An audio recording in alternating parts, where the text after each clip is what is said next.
Hello guys, this is your friend Naruto Nexus 2.0. We are back with a new fanfic. Which is What If Naruto Build Harem with Yakumo Mai Terumi and Kurotsuchi Part 1. And if you enjoy this fanfic, then please press the like button and subscribe to my channel for more fanfic like this. And now let's start the fanfic. In the middle of a day, just before noon, the sun was bearing the over on the large village of Konohagakure. A young teen was leaning back in a chair, sitting in front of a small restaurant, on a stool. The teen seemed to be around 14, maybe 15 years old, being around 5 feet tall. It seemed to be a pretty average height for someone his age. He was skinny and had fair skin, along with messy blonde hair, which seemed to emphasize his dark blue eyes. He wore a black shirt with orange, V-shaped striped pattern along it. He also wore blue pants and gray shoes. Naruto leaned back and glanced up, as he casually at his ramen. While he ate, he hummed to himself with a smirk on his face. Something that was pretty normal, since he was a teenager. Naruto! A male voice yelled, causing the blonde to close his eyes and sighed, before he smiled in a very playful manner. Oh, Iruka, Naruto said, as he turned and looked at the Chunin. Sup? He asked. What the hell are you doing during class time? Iruka yelled, causing Naruto to blink a few times as he glanced down at the ramen cup in his hand. He glanced around at the small restaurant he was in. I've taken up pottery, can't you tell? Naruto asked wily, smirking towards the older man. Iruka formed a tick as he glared at the teen, as his face turned red. Tomorrow is the Shinobi Academy's graduation exam and you've failed it the last 2 times. This isn't the time to be skipping class. He yelled. Hey, those time limits aren't fair. It should be important that I know the information, not how fast I know it. Naruto replied with some irritation, before it left. Besides, what if I don't want to be a ninja? I hear those samurai are pretty cool, plus they seem to be smarter. He added, giving the Chunin a shameless smirk. Quit being an idiot and let's go. Iruka yelled, as he pointed at the blonde teen. Idiot? Naruto asked with a raised eyebrow, before he smirked. I'm not the one talking to myself.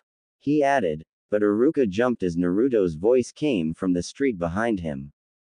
Iruka turned around and saw Naruto sitting at a small ramen restaurant, before he glanced back and saw there was a window next to him with the blonde teen's reflection in it. Damn it, Naruto. Quit doing that, he yelled. Sorry, Iruka, Naruto said with a wily smile, showing that he really wasn't. It's just so hard to stop doing what's so easy to do. He replied with a tone in his voice. Iruka's eye twitched, before he smiled darkly and pulled out rope. A few minutes later, Iruka threw a tied-up Naruto into the classroom. Most of the kids in the class looked around 2 years younger than the blonde himself, though they looked at Naruto weirdly. Sensei, who's that? A pink-haired, green-eyed girl asked curiously.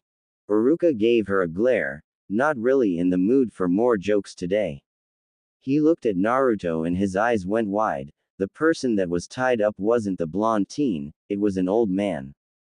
Geez, Sensei, you really showed me, Naruto's voice said, as he walked into the classroom with his hands in his pockets and his usual wily smirk on his face.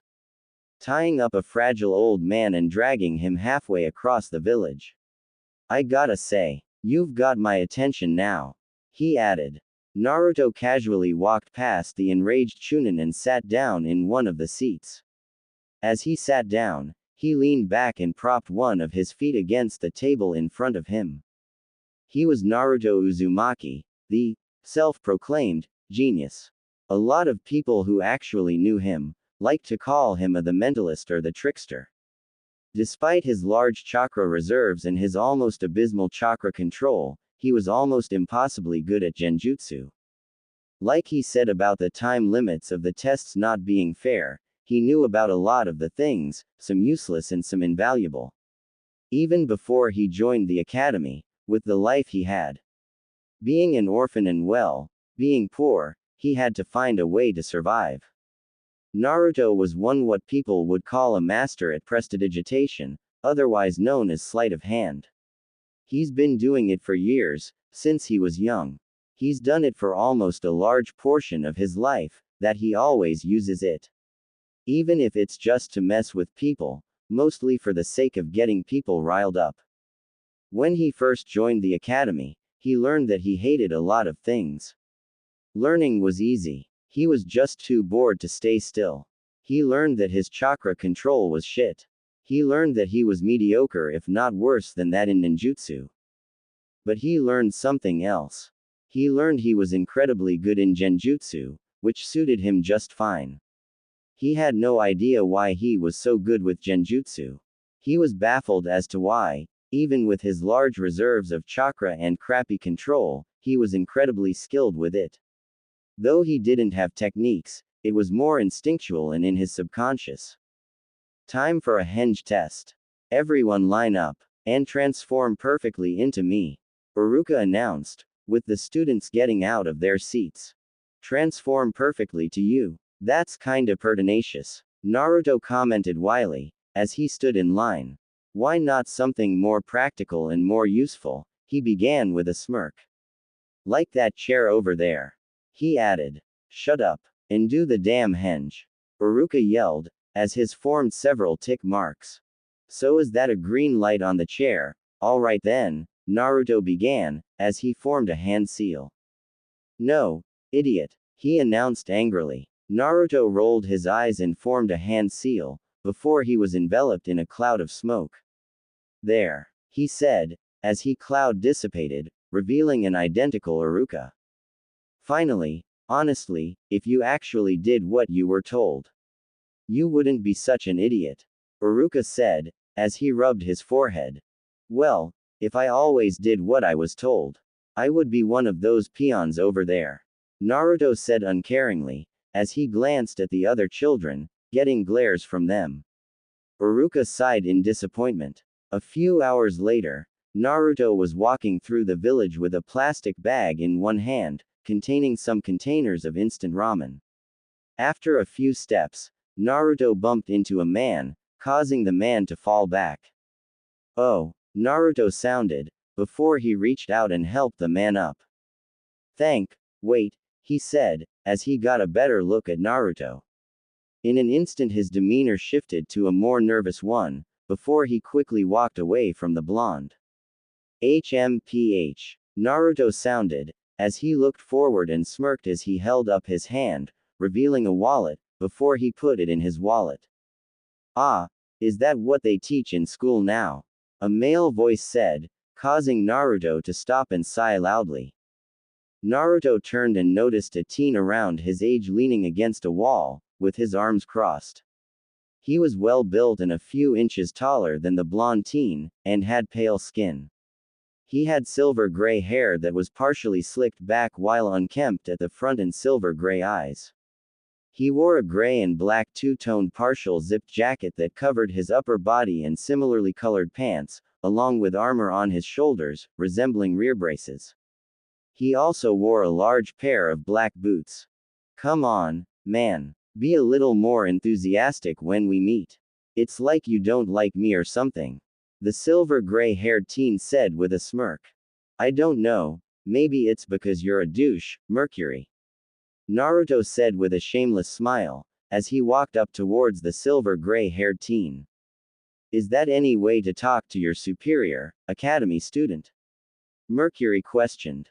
Not for long, Naruto replied, referring to the academy student comment. Oh, you're actually going to try and pass this time? I'm shocked, Mercury said sarcastically, as he pushed himself off the wall. Naruto rolled his eyes at the teen his age. Mercury was orphan, just like him. Though it was more of a different case, his mother gave him up since she didn't have enough money to support him, and his father, well, no one knew who he was. He and Naruto knew each other since they were in dippers. The blonde teen smirked as he looked at Mercury. He knew that Mercury was probably the one person in the entire village who knew him best. They did a lot of things together. They even joined the academy together. Though when Naruto failed the test the first time, Mercury passed became a genin. Well, if I don't actually try this time, I'll never become a shinobi. Naruto said with a shrug, as he glanced at his oldest friend. Despite the fact Mercury dressed and acted like a hipster douchebag, Naruto thought he was cool and a good friend.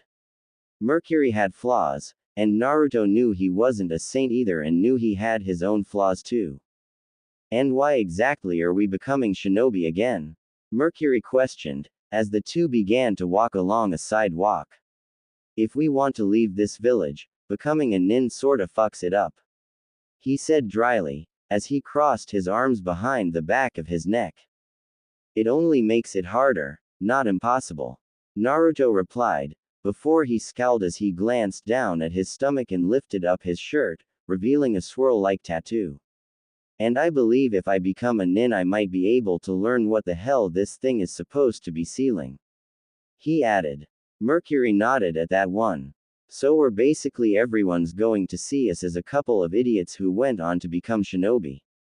He commented, as he looked up. I just love that plan. He added sarcastically. We aren't idiots, or pretending to be them either. Naruto replied with a sigh. Quote. I had to be the dead last. Mercury said with some anger, before he closed his eyes and relaxed. Naruto glanced at Mercury, before he smirked. But you also were able to study and train under, who was it again? He asked with a smirk. Yugao Azuki, Mercury replied with a shrug, as he looked forward. An Anbu member, from what I could gather, she wasn't as incredibly skilled, but as a bit, how you say, he trailed off, before he smirked. Trusting, depressed, vulnerable, he added. HMPH, does this have anything to do with the incidents involving your teammates? Naruto asked with a wily smile. It's such a shame, almost every year, around this time. One of your teammates seemed to suddenly get killed off in a mission. I wonder if there's a coincidence. He commented, with a hand in his pocket, while carrying a bag in the other. I know, maybe I'm cursed. Mercury said with a laid-back look on his face, not looking too concerned about it. Naruto glanced down and then looked forward. He knew it was Mercury who was doing it. Sometimes people said the wrong thing to him or even just annoyed him, and he would put them in a situation in which they would be killed. Naruto also knew it was to create space, so if he actually passed, he could join his team. What the blonde did was simple. To make sure he got with Mercury's team, he had to make sure almost everything he had was perfectly average. His ninjutsu was incredibly poor, so he countered it with his genjutsu. The intelligence and taijutsu he presented was a perfect average. Naruto knew what Mercury's team was based around, thanks to his friend's information. Mercury was incredibly skilled in taijutsu, he was very acrobatic and had that involved in his fighting style, and he seemed to be decent in ninjutsu. From what he knew, there was also another member on his team that was incredibly smart and was really good in medicine, along with medical ninjutsu. With his skills in genjutsu, along with the possibility of learning kenjutsu, the team would be incredibly well-rounded. Having a form of rock, paper, scissors type of coagulation. So, this, Yugao Azuki, you said told me she was good with kenjutsu. Naruto asked. Yeah, I was able to get a peek at her training, not too much, but a decent look. Want me to help you through the process? Mercury questioned, causing Naruto to frown. No, this might need a more hands-on approach. Naruto admitted, as he looked forward. In their relatively short lifetime together, he and Mercury helped each other out, a lot in fact. For years, Mercury was dedicated on learning how to fight, while he observed the genin, chunin and jonin training in taijutsu. He used all that he saw and studied to create his own hybrid fighting style, something he imparted to Naruto.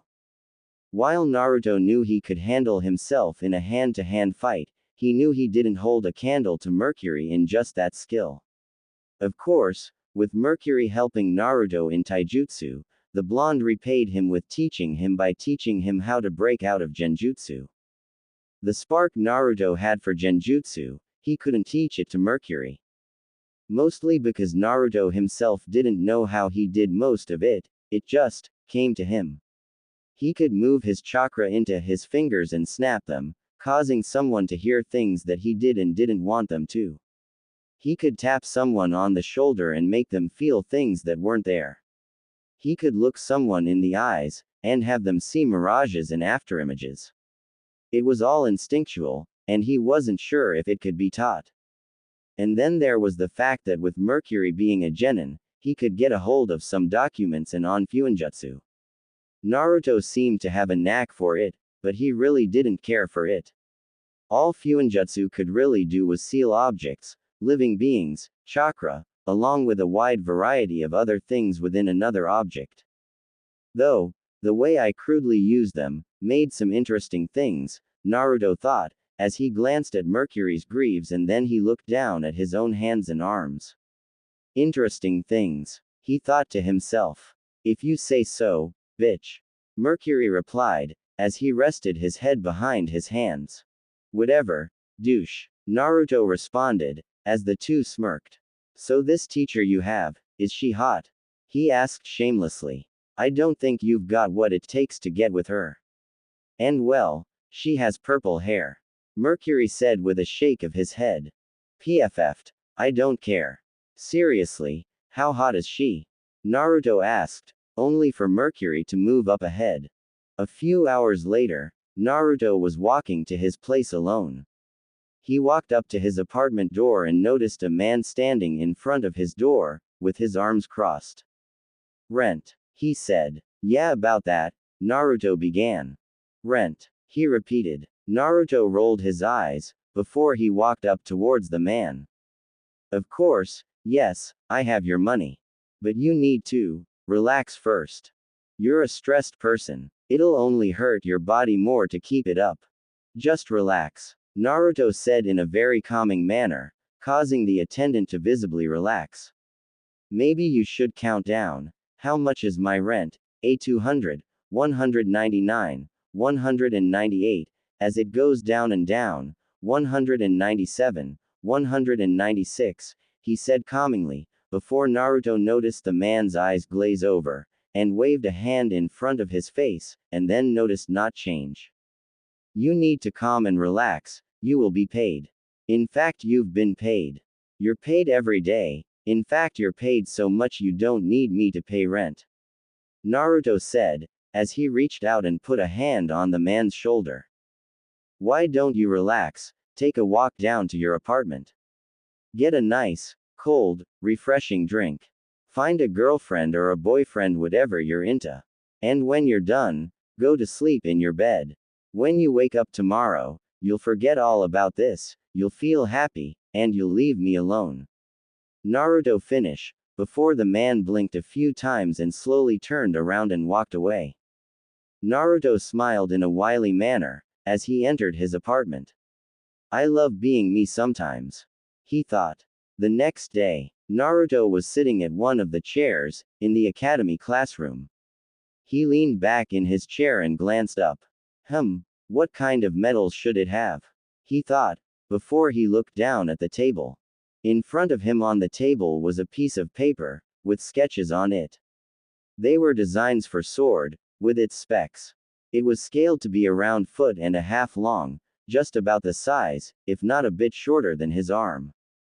Chakra metal might be useful, but they're too expensive and I don't think I could convince them to give it to me for free. Naruto thought with a smirk. Plus, it's pretty fucking useless. I mean, from what I know, shinobi could just channel their chakra into regular kunais and blades. He mused dryly. Naruto tapped his pencil down a few times, before he smirked. Oh, I know. How about some industrial-grade ultra-high carbon steel, the stuff that's used to cut stone and hard metals, like steel and metal girders, he thought, since mostly only civilians work in the industry, he could convince some of them to make something for him. I bet I could integrate a titanium carbide coating into the outer part of the blade. He mused, as he wrote his ideas down on the paper. PFF'd. What else? Naruto muttered, as he looked at the drawn sheath. He closed one eye and tilted his head to the side. He scribbled something over the sheath, right at the tip of it, forming a large C over it, making the sheath look like an umbrella. Naruto glanced at the specs of the sword, before he erased the hilt of the single-edged bladed sword and drew a curved umbrella-handled hilt. Perfect for concealability and misdirection. Naruto mused, as he put more notes next to umbrella sheath. I wonder if I can make fuinjutsu seals that could theoretically absorb kinetic energy from attacks and utilize it in some way, he planned. To graduate you'll have to do the Bushin no Jutsu. When you're called, come to the next room. Iruka announced to the class. Naruto glanced up for a moment, before he glanced down at his paper, and then his eyes moved a bit, letting him see his own palms. He noticed the two black tribal-like A's that seemed to be tattooed right at the center of his palms, but in actuality they were seals. Something he crudely made and jury-rigged with his limited knowledge in the subject. After a few minutes, Naruto heard his name called, before he got up and walked into the other room. Naruto stood in front of a table, with Iruka and Mizuki sitting behind it. So, do you just want one clone, 2, 4? Naruto asked with a shrug. Just make a clone, Iruka said angrily. He just wanted to pass this kid. He seemed to have some ingrained problem with authority. You know, I remember 2 years ago, when we had to do the Shunshin to pass, and then last year the Kawarimi. I gotta say, I've made sure I actually mastered them. Now I gotta do the easiest technique you could have done. PFF'd. All that work is just, blah. Naruto complained, as he rolled his eyes.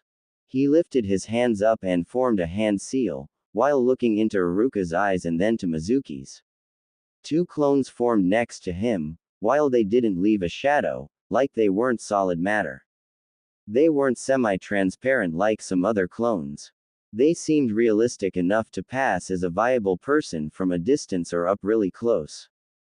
You pass, Iruka said with a relieved sigh, and picked up a headband and tossed it towards the blonde. Now get out, he added. Naruto caught the headband and smiled playfully, as he walked out of the room. Boruto Namikaze, your turn, Iruka announced, as Naruto walked out of the room. Naruto turned and bit, as a boy, around 2 years younger than him walked by, with the two sharing a glance. The boy had bright blonde hair, contrast to Naruto's darker blonde. He had bright blue eyes, especially compared to Naruto's dark blue ones. He had whisker markings on each of his cheeks and had a nervous look on his face. How is it in there? Boruto asked. Naruto smirked. It was grueling, he said, as he walked off. What a weird kid. Naruto and Boruto thought at the same time, as they went about their business. A few hours later, Naruto was sitting on a ceiling and he reached up to the side of his head and pushed a bit, cracking his neck. Hey there, Naruto, a male voice said, causing Naruto to glance to his side and saw Mizuki standing behind him. Sup? Naruto questioned, as he glanced at the Chunin. From your scores, you have almost an average grade. Damn, with some incentive, I'm sure the Hokage you get you up to the top scores in class. Mizuki said. Oh, Naruto sounded, thought he really didn't care. I know of a secret test, that'll get you to the top of the class. And might even get you to a Chunin. Mizuki said, as he smirked with an undertone of deceit. You don't say, the sun's a bit bright, don't you think? Naruto asked randomly, as he looked at the teacher. Yeah, Mizuki replied. Unknown to him, Naruto just asked him the random question to get an easy honest answer out of him. By judging the tone in his voice tone, facial movements, eyes, Naruto was able to deduce that Mizuki was lying about the test, by comparing the genuine honest answer of the sun being bright, to the statement about the test. Naruto looked up at the sky, before he sighed and stood up. He turned and looked at Mizuki and put a hand on his shoulder. "You're looking a bit stressed, why don't you relax?" he asked, as he subconsciously molded chakra in his vocal cords, pupils and his hand, causing Mizuki to slowly relax.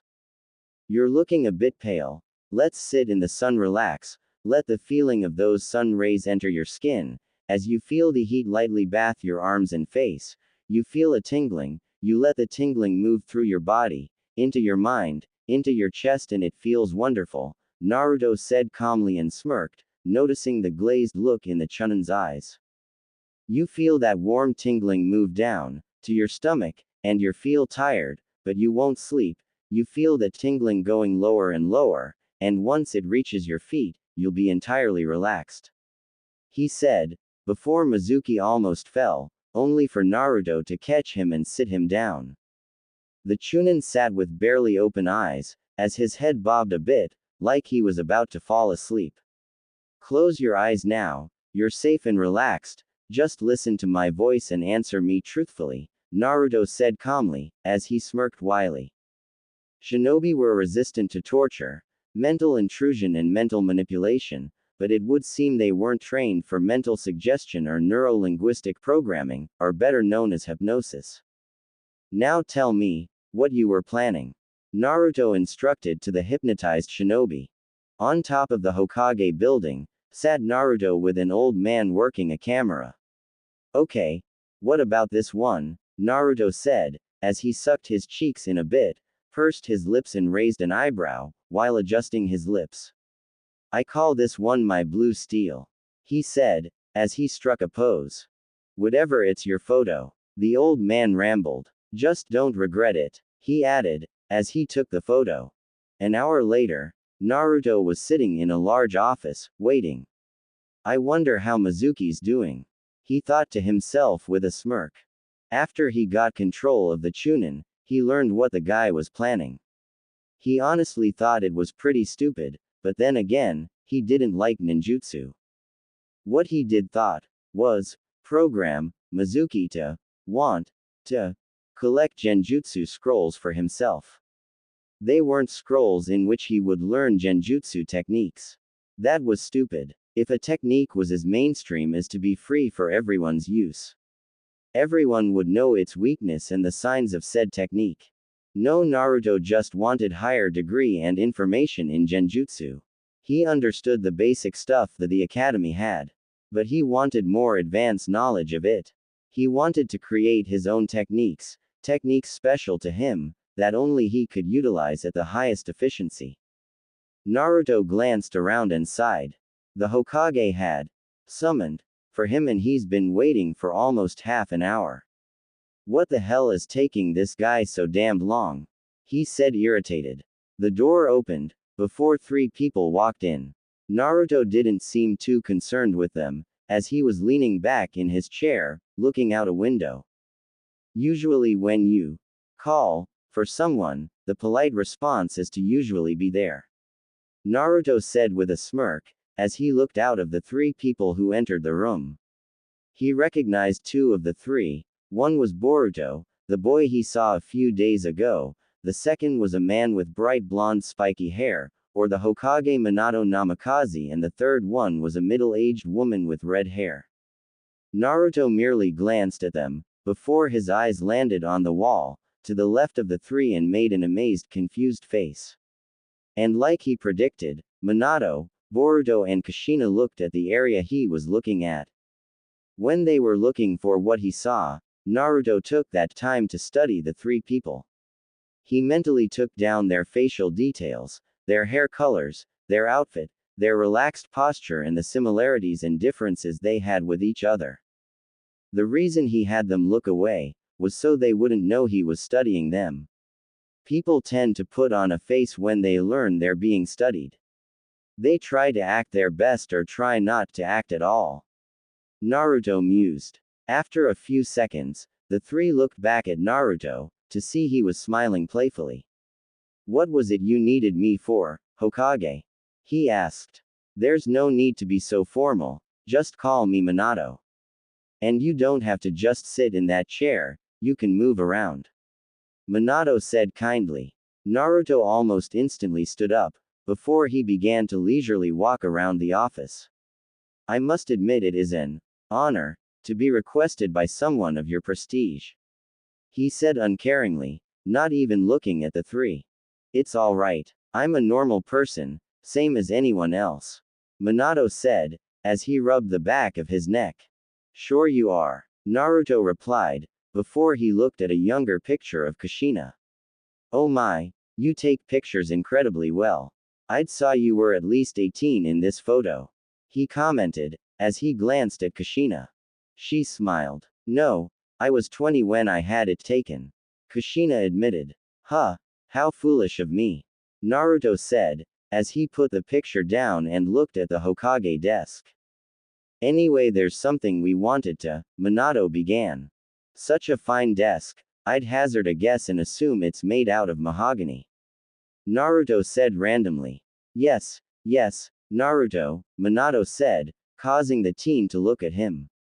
Along with your shinobi registration, there comes a certain type of responsibility, he informed. With that responsibility, comes a certain burden, he said seriously, while Kushina looked down and Boruto looked away.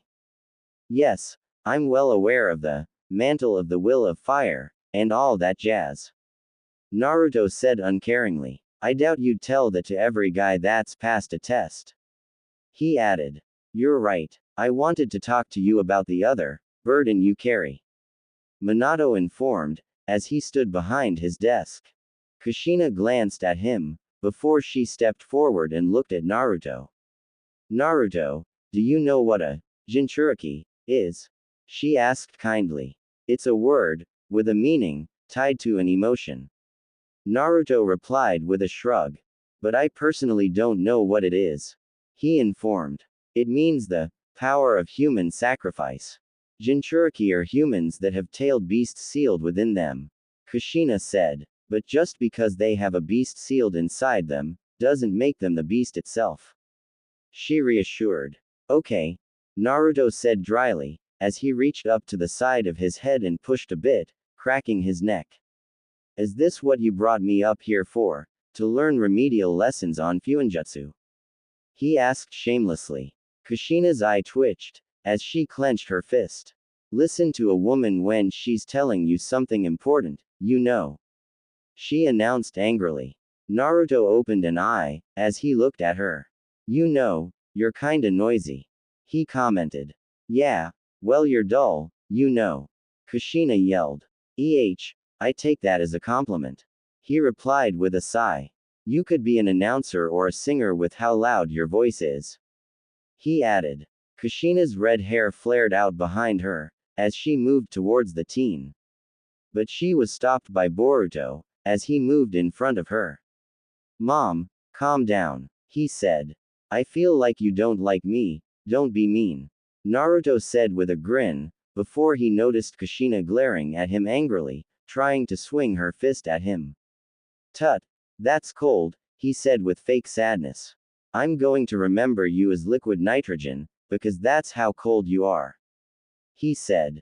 Okay, Minato said, trying to hide his smile at how Kushina was reacting. Naruto, there's a reason why we're telling you about Jinchuriki, he said, as his smile fell and he looked serious. Do you know what happened to the Kyuubi 15 years ago?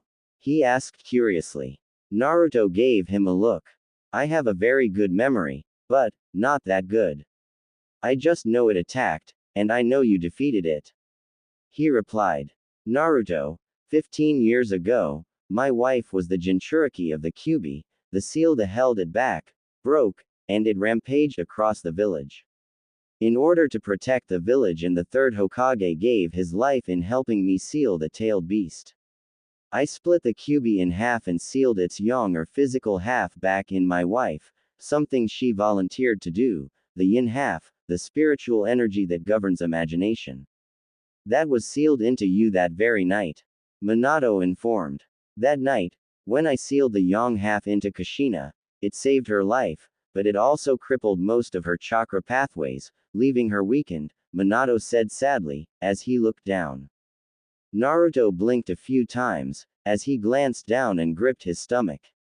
Yin chakra is what is used to make genjutsu. I guess it explains why I have such a knack for it.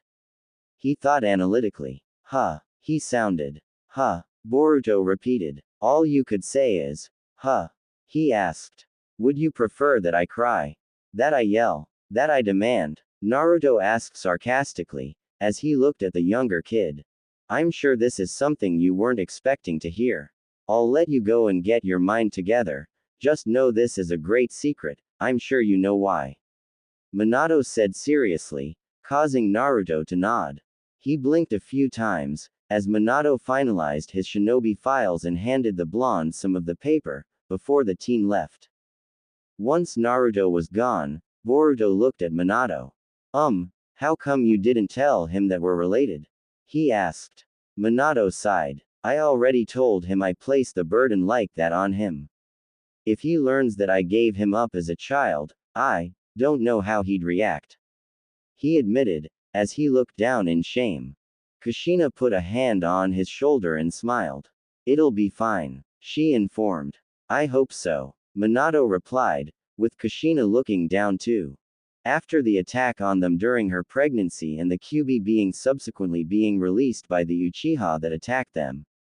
When he resealed the part of the Kyuubi in Kushina and into Naruto, Kushina's chakra pathways were almost destroyed.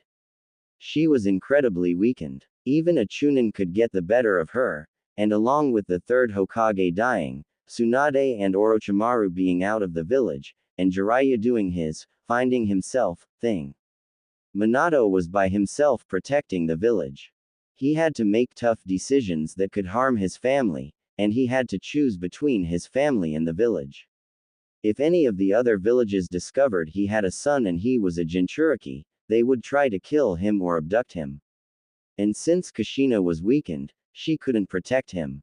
If there was a situation where a village launched an attack on him and his family, he would be forced to choose between his family and the village. And he wasn't sure which one he was supposed to do. So he gave him up and changed his surname to Uzumaki.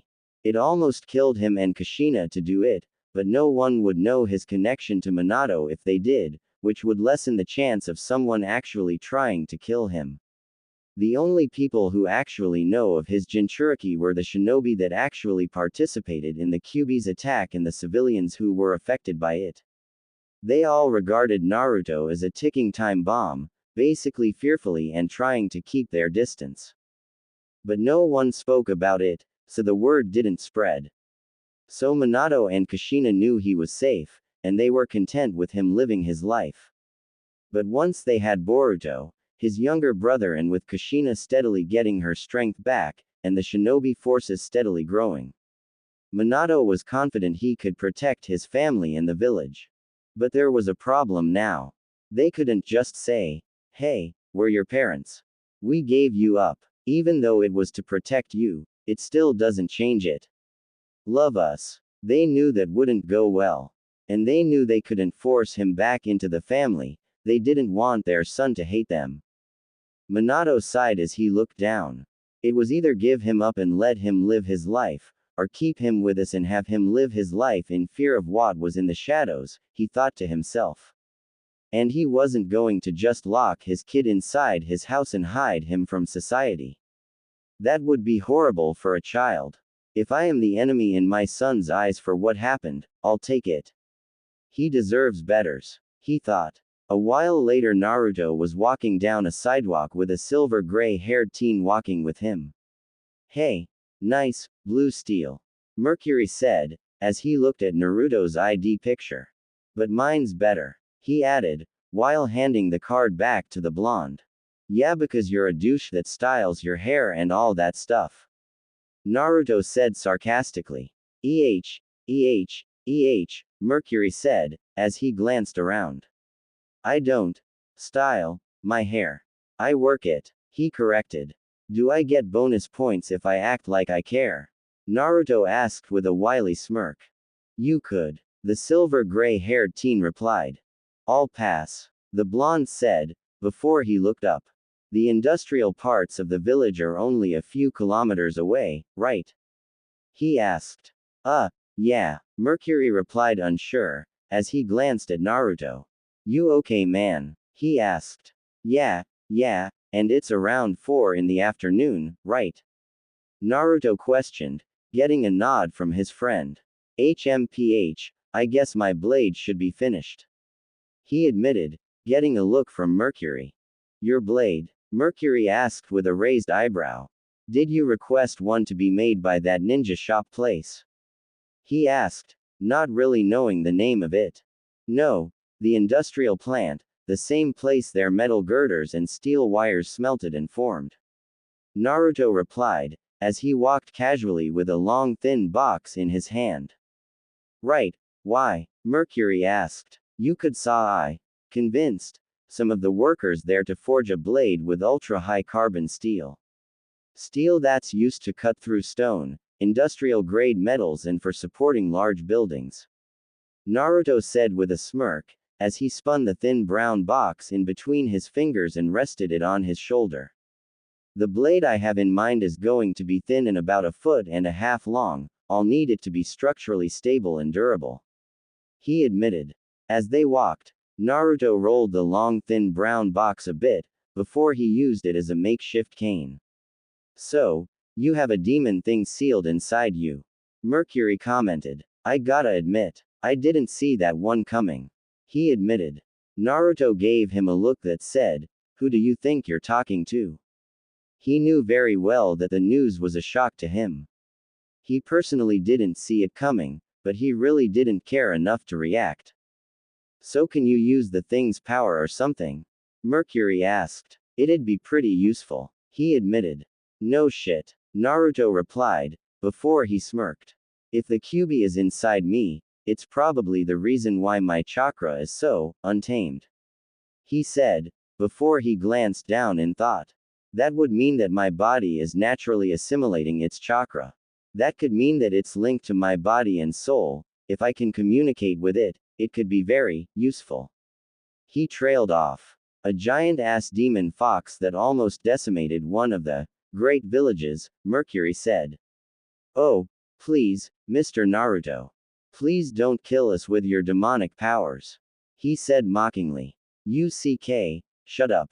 Naruto replied with a sigh, getting a smirk from the silver gray-haired teen. A half an hour or so later, Naruto and Mercury were walking through a large industrial.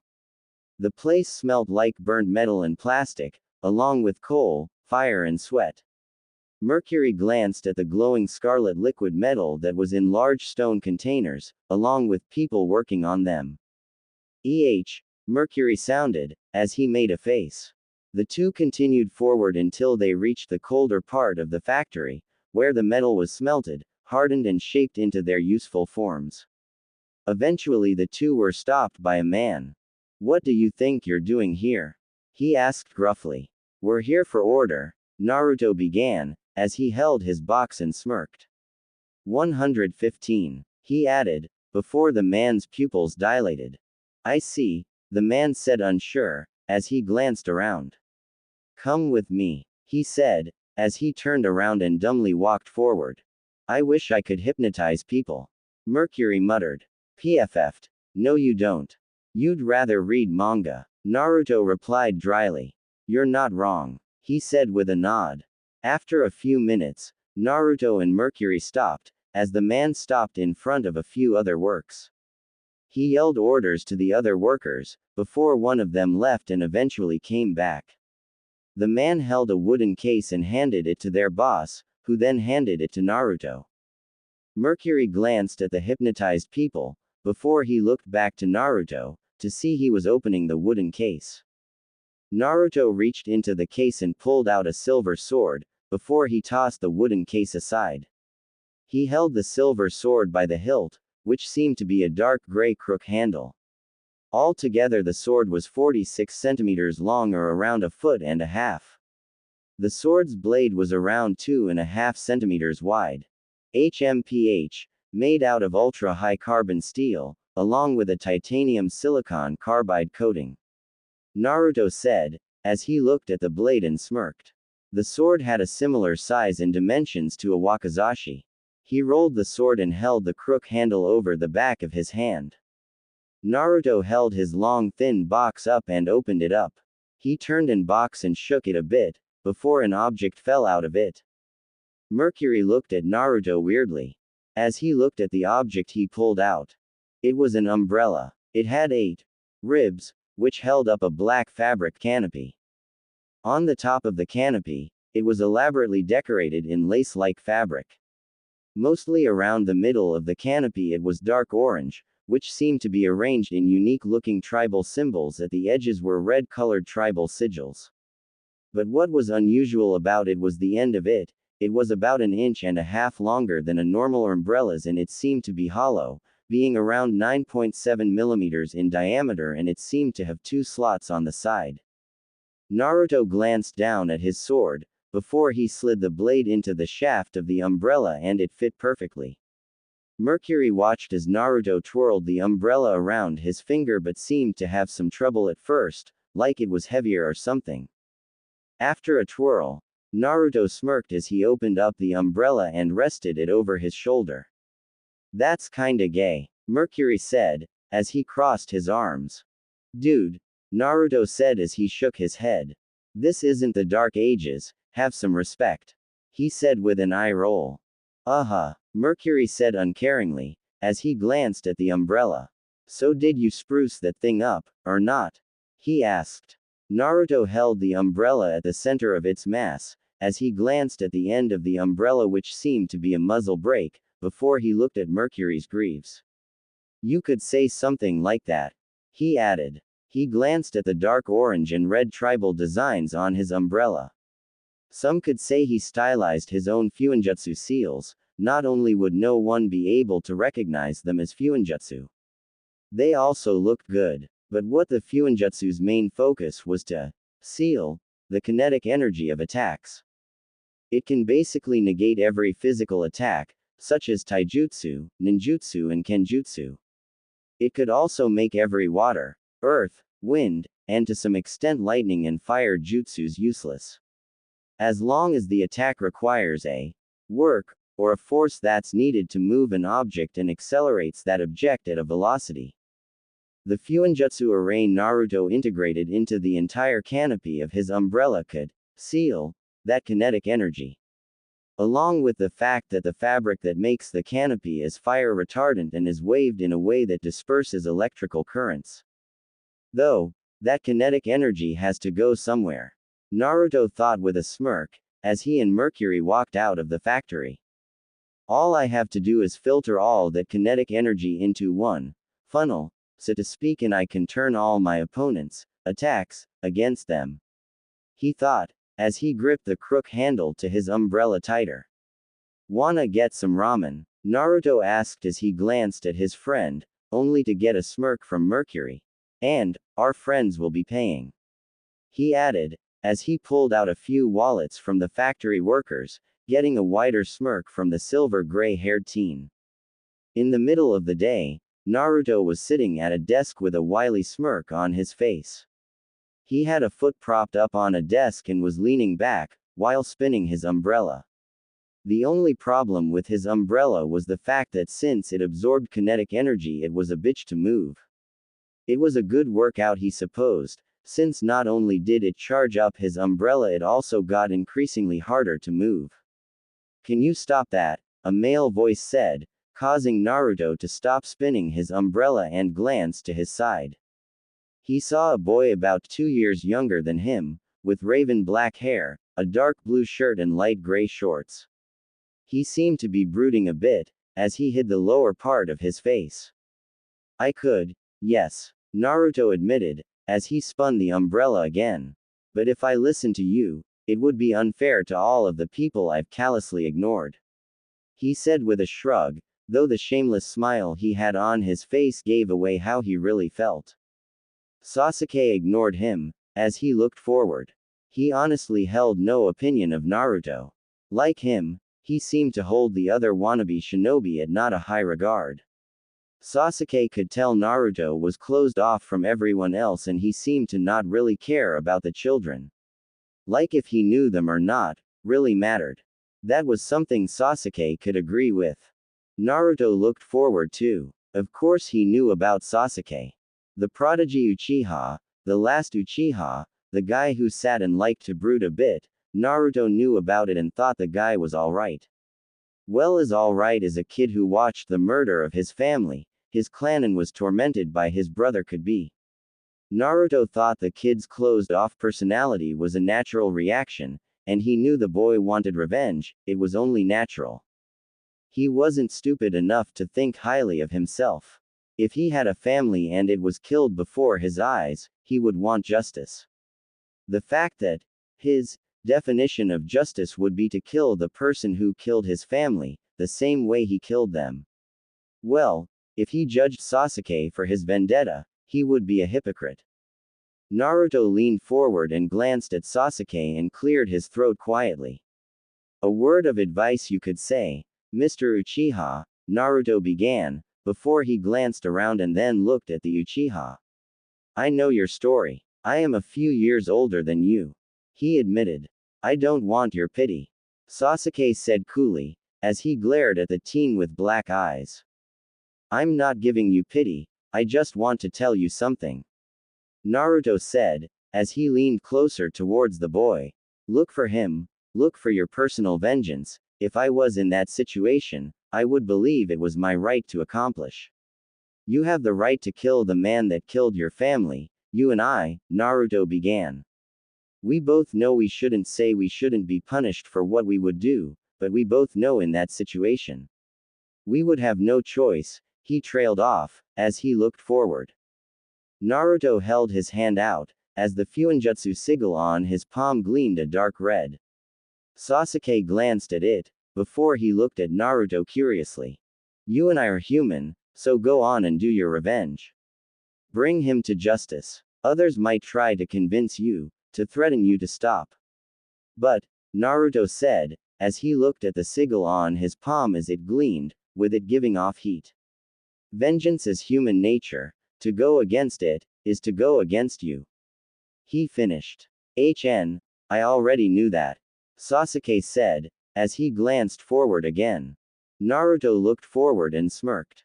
While he found Sasuke's brooding personality annoying, he really couldn't care less. He regarded Sasuke and his attitude with the same enthusiasm as if someone would tell him cereal was on sale.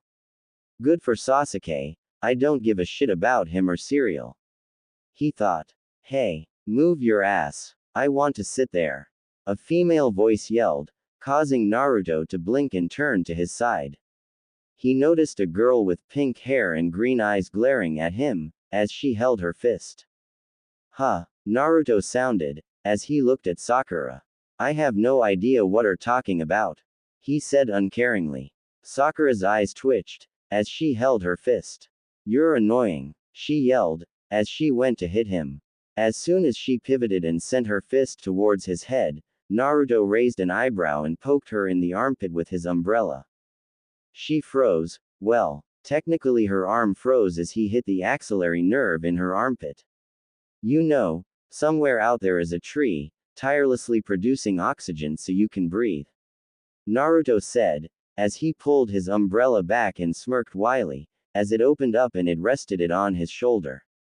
I think you owe it an apology. He added, as he looked forward. Why does he have an umbrella?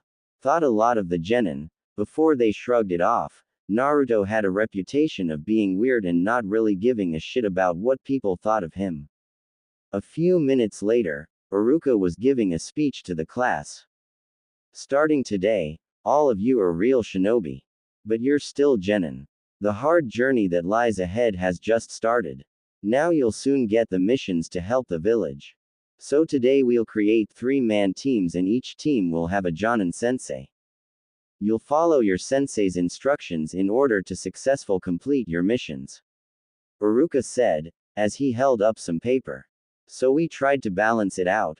Before we start, Naruto Uzumaki, due to the odd number of students passing this year, we've had to move some things around.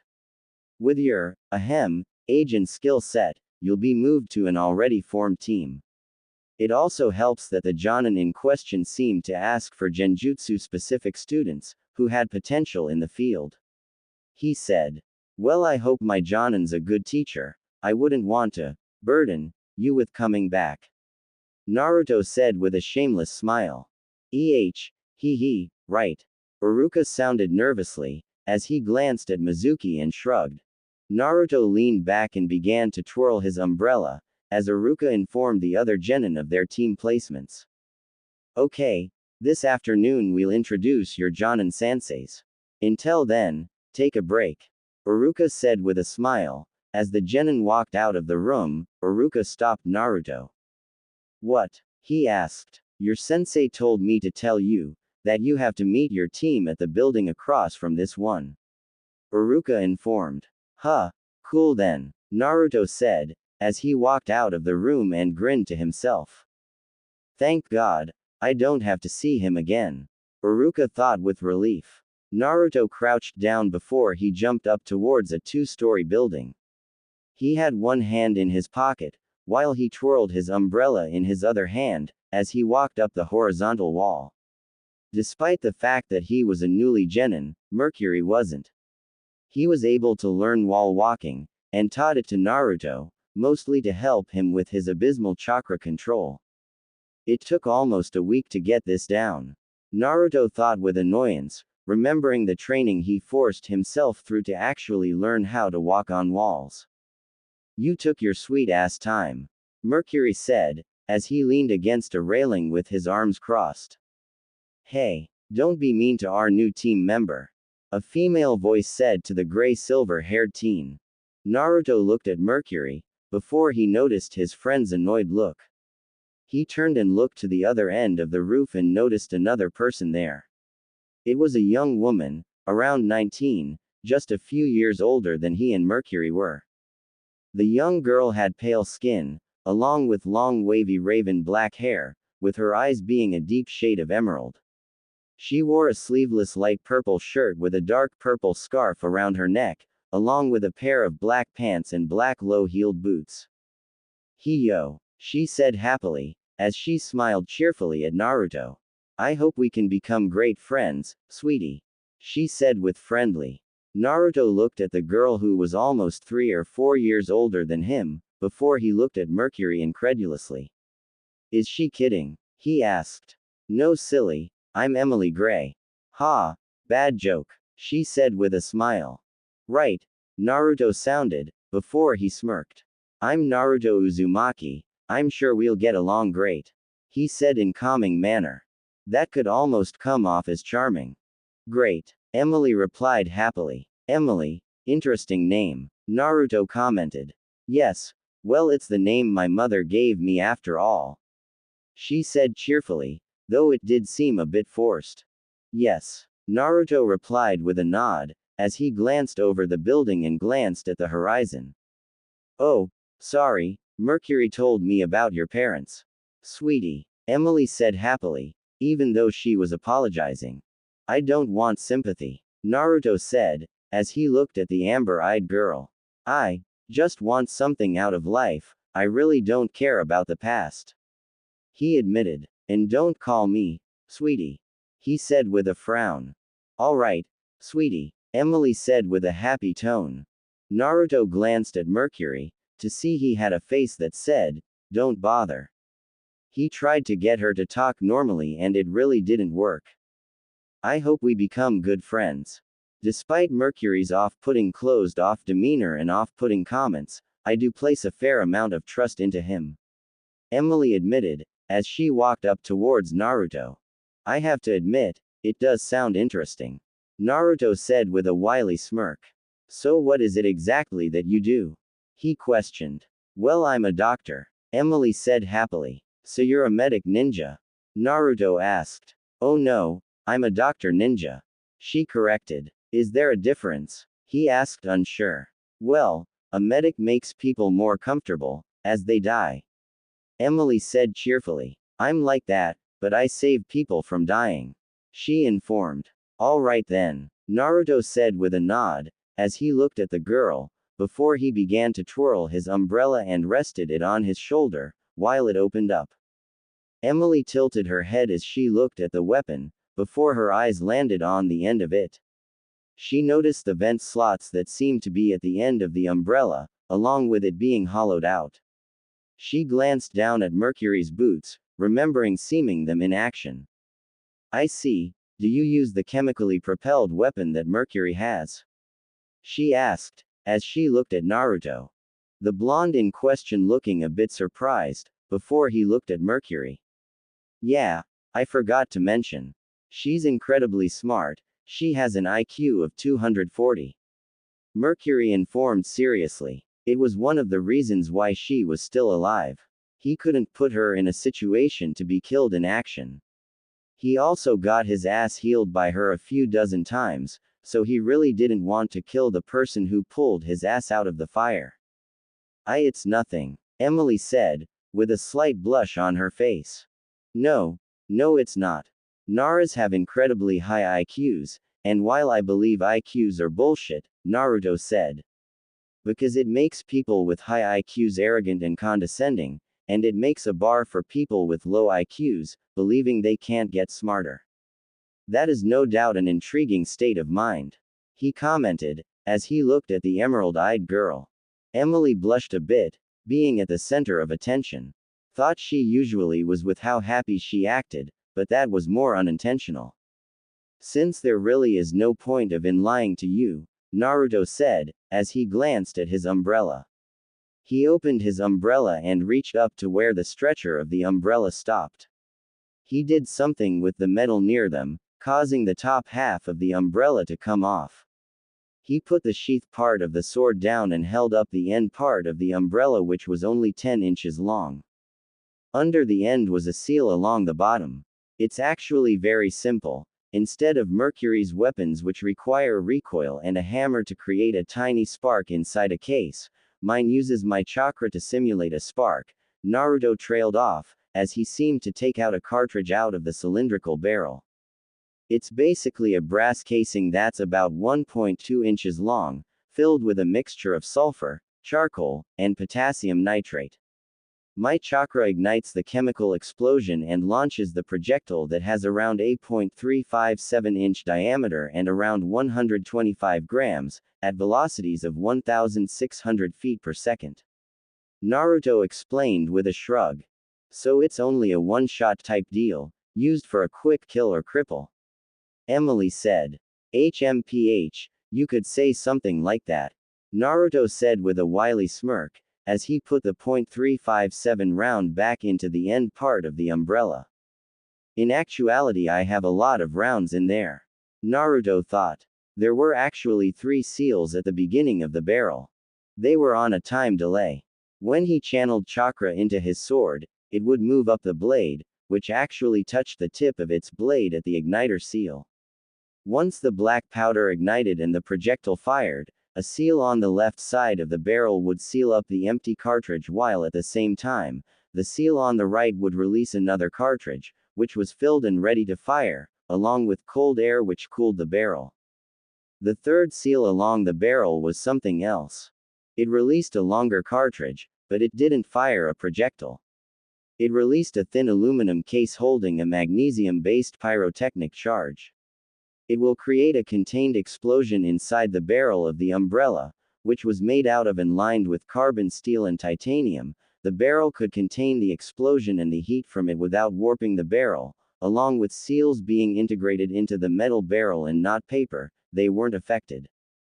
The explosion would then be funneled down the barrel and emit an intensely loud bang of 170 to 180 decibels and a blinding flash of more than 1 million candela within a few feet in front of the barrel, sufficient to cause immediate flash blindness, deafness, tinnitus, and inner ear disturbance to the person or persons Naruto was aiming the barrel at. After Naruto fixed his umbrella, he rested it on his shoulder and slowly spun it, as he blocked the sunlight.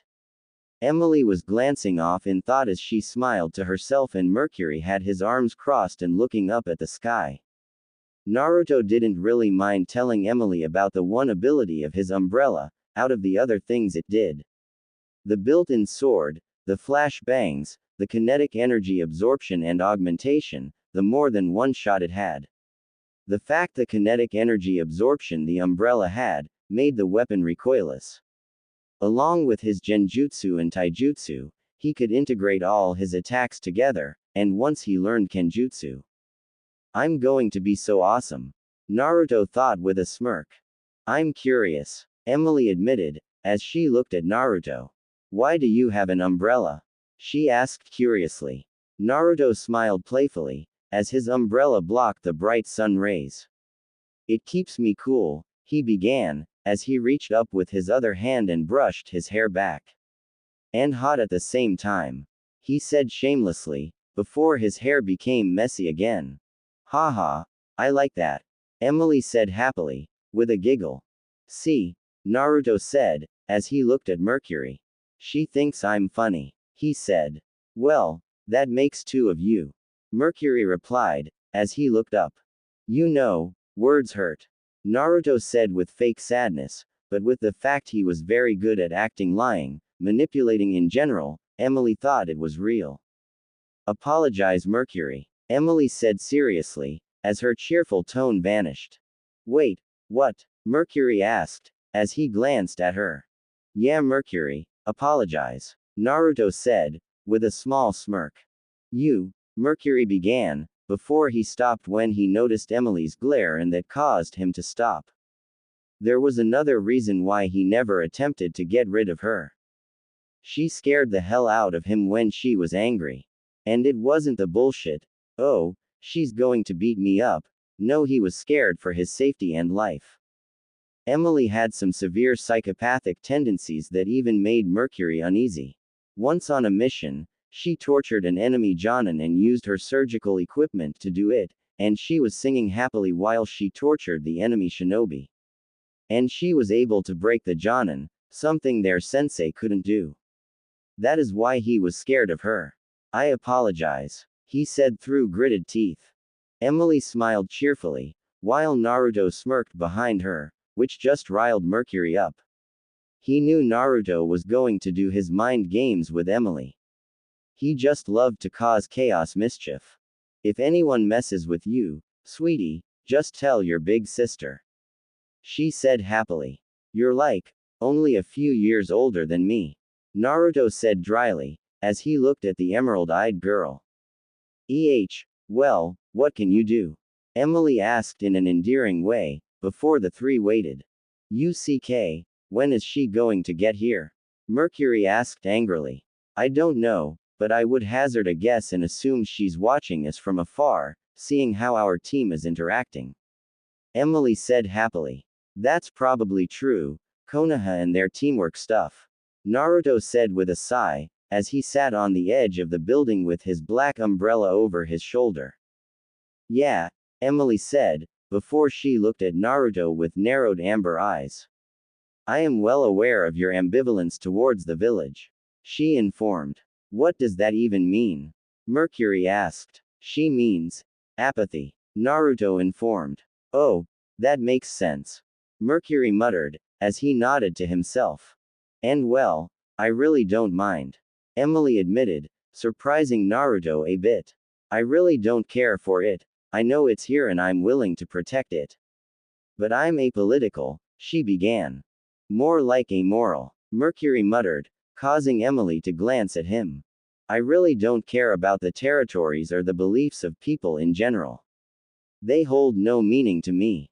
I've always been on the move, but I'm curious and want to learn about places. Emily admitted happily, causing Naruto to nod and Mercury to roll his eyes. About everything, she thought with a smile. A few minutes later, the sound of shifting wind grabbed the three's attention. In front of them was a young woman with straight, purple hair reaching down to her waist, brown eyes, and a shade of red lipstick. She seemed to be wearing the usual Konoha Jonin attire, along with some extra armor along with a sword strapped to her back. Sensei, finally, Mercury said with a sigh, as he looked at the purple-haired woman. Sorry, I was a bit caught up, Yugao admitted, as she rubbed the back of her head. With him? Mercury asked, causing the Jonin to cough a bit. Ahem, so you're Naruto Uzumaki? Yugao asked, as she looked at the blonde boy. I sure hope so. I wouldn't want more devilishly handsome versions of me running around. Naruto said with a shameless smirk, as he rested his umbrella on his shoulder. Quite. Yugao replied. While most of the Jonin might react negatively with that type of attitude, she had been the leader of the team that had Mercury on it, and his attitude was hard to adjust to. But once she got used to it, it was just one of those quirks you find irritating about your friends, but you put up with. Emily smirked at that. She was just going to love this guy. So what are we doing today, sensei? Are we going to have a mission? She asked curiously, with a happy tone in her voice. No, not today, Yugao answered, before she glanced at the three teenagers. We'll learn about each other today, for our newest member. She said, as she looked at Naruto. I am Yugao Azuki, can you tell us about yourself? She asked. Naruto raised an eyebrow, as he closed his umbrella and idly spun it on his fingers. What did you want to know? He asked curiously. How about your likes, dislikes, your dreams for the future, and things like that? Yugao said with a small smile. Oh, Naruto said, as he glanced down and sighed. Well, my name is Naruto Uzumaki. I have no desire to tell you my likes or dislikes, dreams for the future, he said, as he glanced off in thought. I'm not really a guy with much of a plan, but I guess I want to hone the skills I have and improve upon the ones that I suck at. And, well, I have a few hobbies. He answered with a shrug. Emily smiled at him. What a positively lovely ambiguous introduction. She said cheerfully. Yugao smirked a bit at the introduction as she shook her head. Hey, I bet Kakashi-senpai would love to meet you. She mused, before she pushed herself off the railing. I'm sure you three have been having a good time getting to know each other while I was away. Tomorrow we'll have a training session. I want to know how well you all work together in sync. She informed bluntly. She already put Mercury and Emily through the session originally. There would be no point in trying to hide the purpose of it. It would be redundant and well, kinda stupid. She reached into her vest and pulled out a small scroll, before she handed it to Naruto. The details of the session will be on here, try not to be late. Yugao said kindly. Of course, Naruto said, as he grabbed onto the scroll and put it in his pocket, before he began to casually hold his umbrella by its center of mass. Mercury has told me good things about you. I know you'll be a great addition to the team. Yugao said, before she vanished in swirling leaves. Hey, she totally wants me. Mercury said with a confident smile. She has a boyfriend, Emily said with narrowed eyes, as she shook her head in disapproval. Things change, he informed. Naruto glanced at the area the Jonin stood, before he turned and looked at Mercury and Emily. Can you tell me about our sensei? He questioned. Mercury gave him a look. Why didn't you ask Yugao-sensei about her? He asked dryly, while Emily looked at Naruto curiously. The blonde leaned to his side, as he pressed his umbrella against ground and used it as a type of support. I've found that when you want to know the truth about someone, that someone is probably the last person you should ask. Naruto said dryly. Emily smirked, as she reached up to her nose, before she blinked and rubbed her forehead. Hey, that's some words of the wise type stuff, I love it. She said happily. Thanks, Naruto said, before he glanced around. Emil smiled as she patted the blonde on the shoulder. I'll tell you about her, she said cheerfully, before she smirked, getting a wily smirk from Naruto in return. A few hours later, Naruto was hiding in the trees with a frown on his face. In the clearing he was looking in, he saw Yugao standing around, wielding her sword, sparring against a sickly-looking man. Naruto scowled as he studied them. Their movements, their stances, their muscle twitches, the way they pivoted and how they fought. Hayate began, before he coughed a bit. Yeah, I know. It's my new student, Yugao said, as she sparred with Hayate. Naruto Uzumaki was it. The QB container. Hayate asked, before he coughed. Yeah, he's an interesting kid. I'm pretty sure he wants to know about Kenjutsu. She admitted, as the two clashed blades. Mercury mentioned it, I believe. Yugao informed. Hayate smirked, as he moved back and blocked her blade, creating some sparks. A team with all orphans. He commented, as he smiled. That's really kind. He added. It's not charity, they're all incredibly skilled. Even with Naruto's previous scores, it was all because of his bad chakra control that he failed, and I'll chalk it up to the Kyuubi. Emily is incredibly smart, along with surpassing this generation's med nin, she trailed off. Well, it's no surprise with who her mother was, even if she was adopted. Hayate said with a shrug. And then there's Mercury. Despite his attitude, he's well versed in taijutsu, with a style I haven't seen.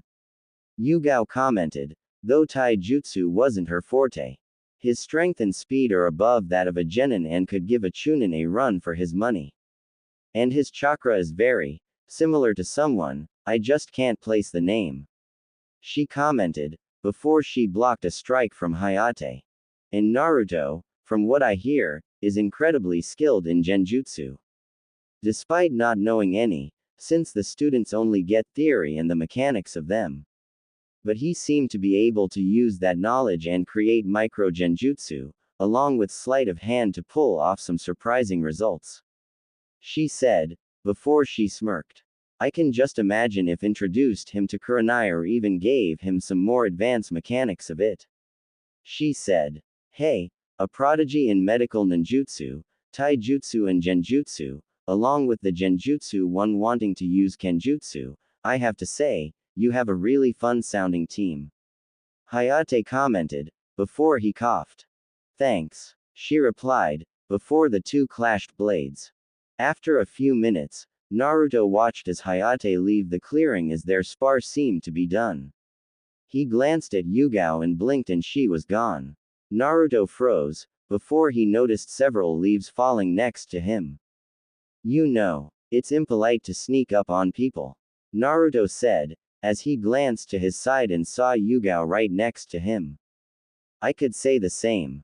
She replied, before she narrowed her eyes. What are you doing here? She questioned. Naruto looked nervous, as she looked at him with narrowed eyes. Well, I was just trying to see how you fought. Why, you know, for the test tomorrow. He said as he stuttered out nervously, with some sweat dripping from his forehead.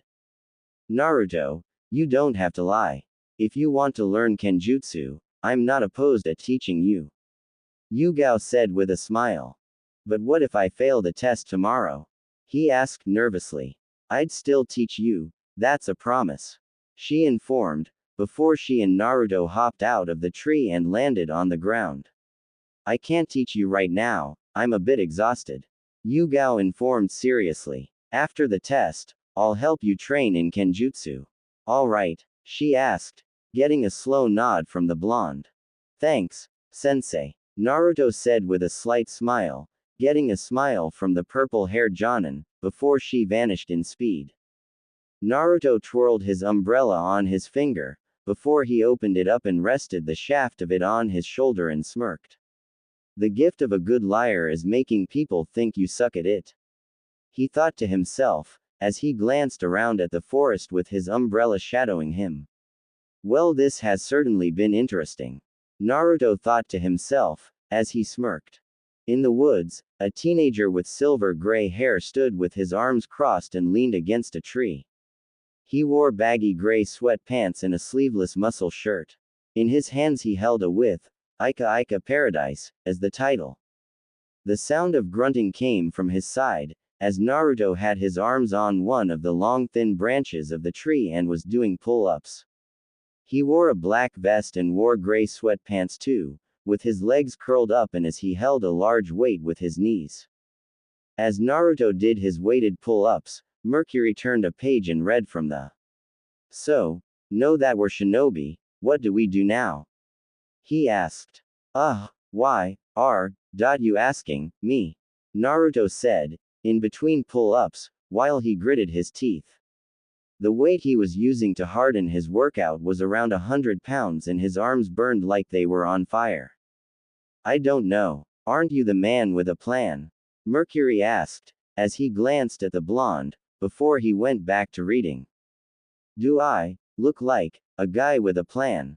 Naruto forced out, as he breathed. I just do things. He admitted.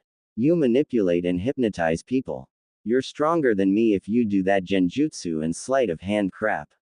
Mercury replied, as he turned another page. And you've hit the 50 mark. He added, just before a loud thud echoed, as Naruto let the weight fall. Naruto let go of the tree and sighed in relief, as he let his arms fall and relax. Damn, he said as he shook his arms. Just because I have power, doesn't mean I have to be a dick with it. Naruto said dryly. There doesn't need to be some grandiose master plan where I wipe out the village, or where I leave, or where I take it over. He stated, as he rolled his shoulders. I just wanna do stuff, experience things, and learn why the hell I had a seal on my stomach. Now I know, Naruto said with a shrug, before he rolled his arms again and hopped up and grabbed onto the branch again. And why are you doing this again? Mercury asked dryly, as he turned another page again. While strength is good and all, we do use our chakra to enhance our abilities. He committed. 2 times 2 is 4. 4 times 2 is 8. Naruto replied, as he pulled himself up and turned, before he wrapped his legs around the branch and began to do inverted sit-ups. Am I supposed to pretend I know what that means? Mercury asked sarcastically. You say chakra enhanced our abilities, doubles our strength, speed and agility. What if our bodies were at the peak of human strength, speed and agility, and they were doubled? Naruto asked. You do realize that it takes years of dedicated training to even think of getting the peak of human condition. Mercury said in his usual laid-back way, as he turned another page. I'm not aiming for that, I'm just saying I want to be as strong as I can get at my base, before I use chakra to enhance my strength. Naruto replied, before he started his inverted sit-ups again. I guess you need all the help you could get. Mercury commanded offhandedly. Naruto hopped down off the branch and glared at the silver gray-haired teen. What the hell's that supposed to mean? He asked angrily, before he calmed himself down. We both know I'm physically stronger than you. He replied uncaringly. PFF'd. Don't remind me. Naruto said, as he glanced around the woods. Okay. 2 sets of 50 weighted pull-ups, 2 sets of 75 inverted sit-ups, I think 1 more set of each should do it for now. He said to himself, before Nay nodded. Okay. He trailed off as he lifted his arms up and exposed his sides. I'm ready. He added. Mercury shook his head and sighed, as he put his in his ninja pouch, which was under the sash over his belt. He knelt down and picked up a 2x4, before he shook his head. The things you do to get stronger. He mumbled. It'll be hard to fight an opponent when I'm blinded by pain by the first attack, hit with all you got. Naruto said, as he tightened his muscles and gritted his teeth. Alright, if you say so. Mercury said with a sigh, as he reared the piece of wood back and swung forward. An hour later, Naruto and Mercury were walking in the training area they were told to meet at. Naruto was scowling, as he used his umbrella as a makeshift cane to walk, with bruises on his body. You're still pissed, aren't you? Mercury asked with a smirk. What normal person hits his best friend with a damn 2x4? Naruto questioned. You asked me to. Mercury stated. Yeah, why would you listen? He asked with a scowl. Despite wanting to build up a tolerance to pain, it was a natural reaction to get upset and angry at what caused it. Well, to him anyway. Hey, a happy female voice announced, causing Naruto and Mercury to turn and see a young woman with long wavy raven black hair and emerald eyes, wearing a sleeveless purple shirt with a darker purple scarf around her neck and light gray pants, along with black low-heeled boots. Oh no, what happened to you? Emily asked with wide eyes, as she looked at Naruto. She quickly went up to him and forced him to sit. Sit. I'll take care of this. Who did this? Emily questioned seriously. This stupid girl. I make one comment about her forehead and she went ballistic. It was my fault I provoked her. Naruto lied seamlessly. Emily nodded, as she held her hand up and it was engulfed in green light. She put her hand on Naruto's chest and began to heal the wounds, but to her surprise she already noticed most of the wounds were almost healed. Such a unique form of regeneration, is this the power the Kyuubi holds? She thought, as she glanced down at Naruto's stomach. You are such an interesting person, Naruto. She thought with a smirk that might have been considered evil. Now, sweetie, relax and let me help you. Emily said happily. Call me, sweetie, and I'll stab you. Naruto said irritated. Hee. Oh, I would just love to psychoanalyze you. Emily admitted cheerfully, while she applied medical ninjutsu to the blonde. After a few minutes, Naruto was fine. He stood up and was casually spinning his black umbrella. Mercury was a few feet away from him, leaning against a tree reading a. In front of Naruto was Emily, who was only about 2 or 3 inches taller than him. Naruto and Emily stared down. Naruto's dark blue eyes stared into Emily's intense emerald one. All right, 1, 2, 3, he said, as he put their hands forward. Paper beats rock, he said, as his hand was open and Emily's was a fist. 1, 2, 3. Emily said, as she chose paper and Naruto chose scissors. 1, 2, 3. She announced, as she chose rock and he chose paper. The two continued a few times, but Naruto just stared into her eyes, as he continued to be a step ahead of her. Hee, this is so amazing. It's like you can read my mind. Emily said happily, as Naruto seemed to almost casually beat her in rock, paper, scissors. Maybe I can, Naruto said with a shameless smile, as he opened his umbrella and rested it on his shoulder. Haha, yeah right, Emily replied with a smile, while Mercury rolled his eyes and turned the page. Want proof? He asked with a smirk, as he stepped towards the 19-year-old girl. Sure, sweetie, she replied. Okay, focus, Naruto said as he put his finger up to the side of his head. You're thinking, can this handsome devil really read my mind? If he does, how will I ever be able to ask him out? He said with a wily smirk. Emily smiled, as she reached out and ruffled Naruto's hair. Am I right? He asked. Hee, you'll never know. Emily said cheerfully. I see you three are all here. A female voice said, causing Mercury to push himself off the tree, and Naruto and Emily to turn and see Yugao entering the area. The training session will begin once you attack. Once we start, she began, as she looked up for a moment. Until the middle of the day will we fight. Once I recognize your three's abilities to fight together in sync well, I call the session. Yugao instructed. Naruto and Mercury shared a glance, before the blonde looked at Emily. Don't worry about me, silly. I'm not much of a fighter, but I do have a few tricks. She said cheerfully, as she waved the blonde off. In an instant Naruto and Mercury charged forward and attacked. Naruto swung his black umbrella at the Jonin, before she leaned back and let it pass by, before she kicked him in the stomach. As Naruto doubled over, Mercury was jumping over him and went to drop kick Yugao in chest, only for her to block it with her forearm, but the explosion from his greaves caused her to frown. As Mercury fell back, he grabbed Naruto's umbrella and tossed it back to him. Naruto grabbed onto the umbrella and jumped up, right next Mercury and sent his knee out to his the Jonin. Yugao blocked his knee with her own, before he went to hit her in the side of the face with his umbrella, only for her to block it with her forearm.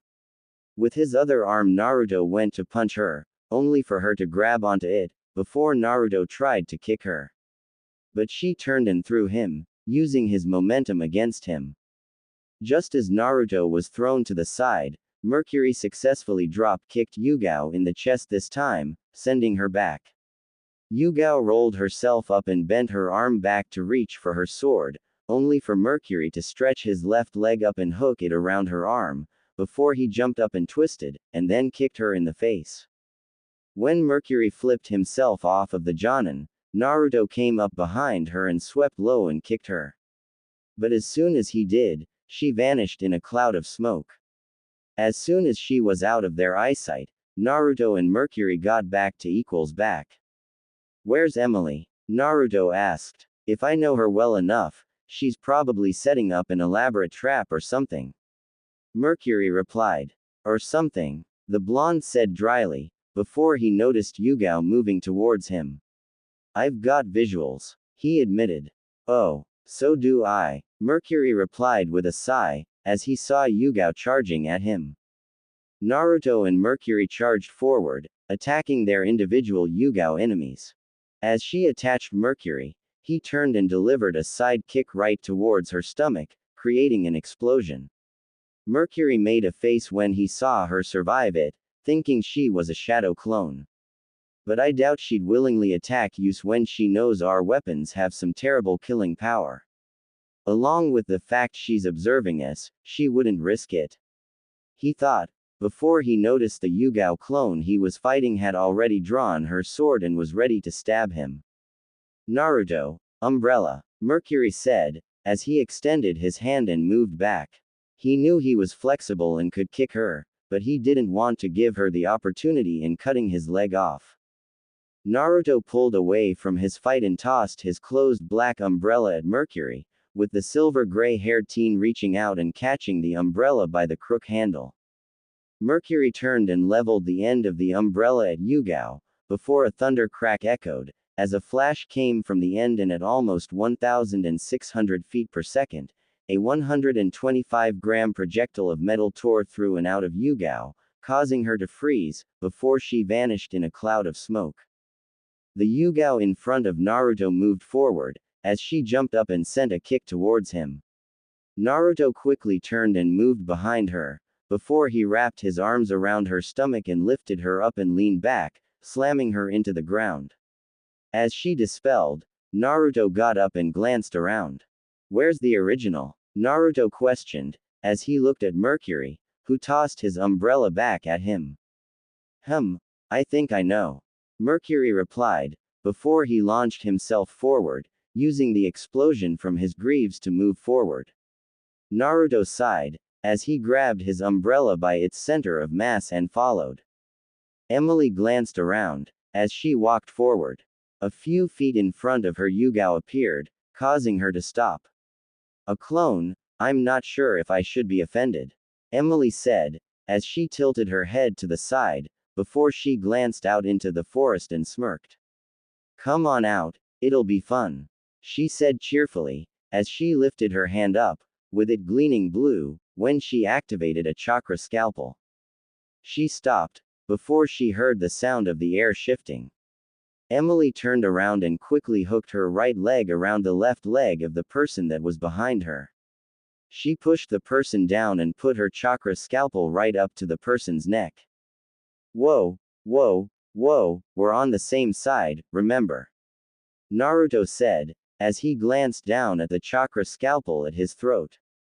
"Naruto?" Emily asked, before Naruto looked up and his eyes narrowed. He reached forward and wrapped his arms around Emily, before he rolled, with the area they were at was impaled by several dozen shuriken, seemingly from an activated trap.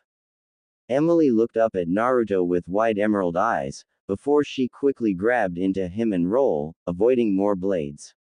When they stopped rolling, Emily was straddling Naruto. "Oh ho, you're such a naughty boy," Emily commented cheerfully. Yeah, can you get off? You're sorta kneeing me," Naruto forced out, causing Emily to look down and noticed she was kneeing him in the crotch. "Sorry," she said happily, as she quickly got off him. Naruto forced himself up, as he held his crotch.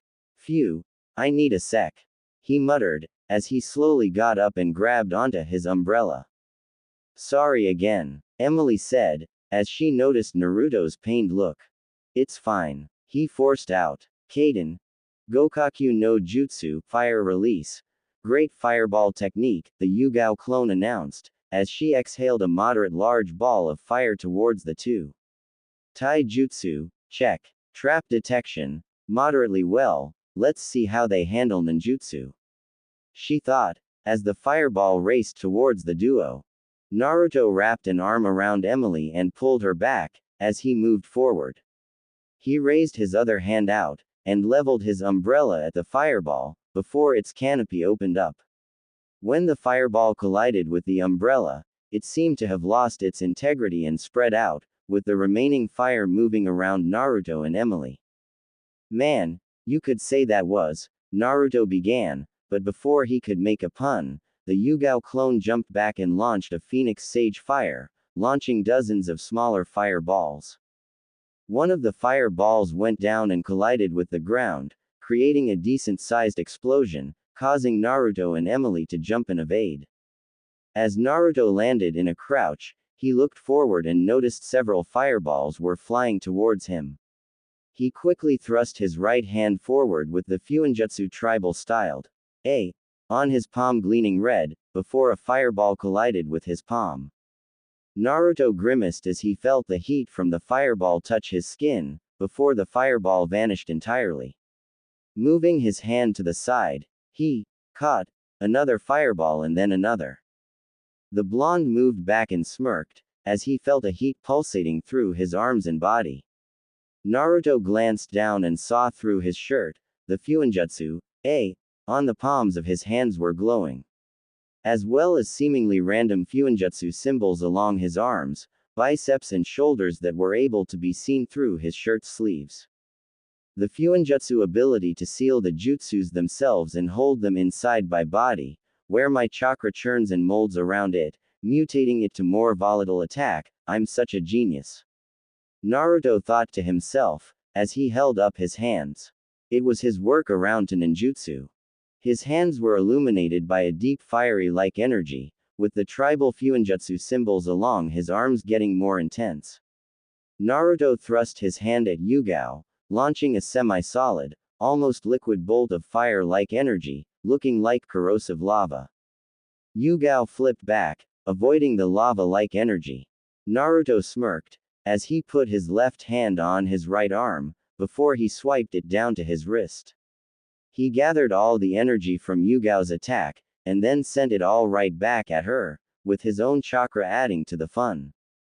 The large bolt of lava-like energy collided with the ground near Yugao, creating a large explosion filled with volatile lava. What the hell is that? Yugao thought to herself, looking at the attack. She had seen sealing techniques that could seal jutsus. But that required scrolls and a complex Fuinjutsu, and it wasn't used to fire techniques back at the person. To be able to absorb and redirect jutsus. Interesting, she thought with a smirk, before she turned to the side. Just as Yugao turned, Emily went to stab her in the back with a chakra scalpel. Yugao grabbed onto Emily's extended arm and used the medic's momentum against her, as she tried to flip her over.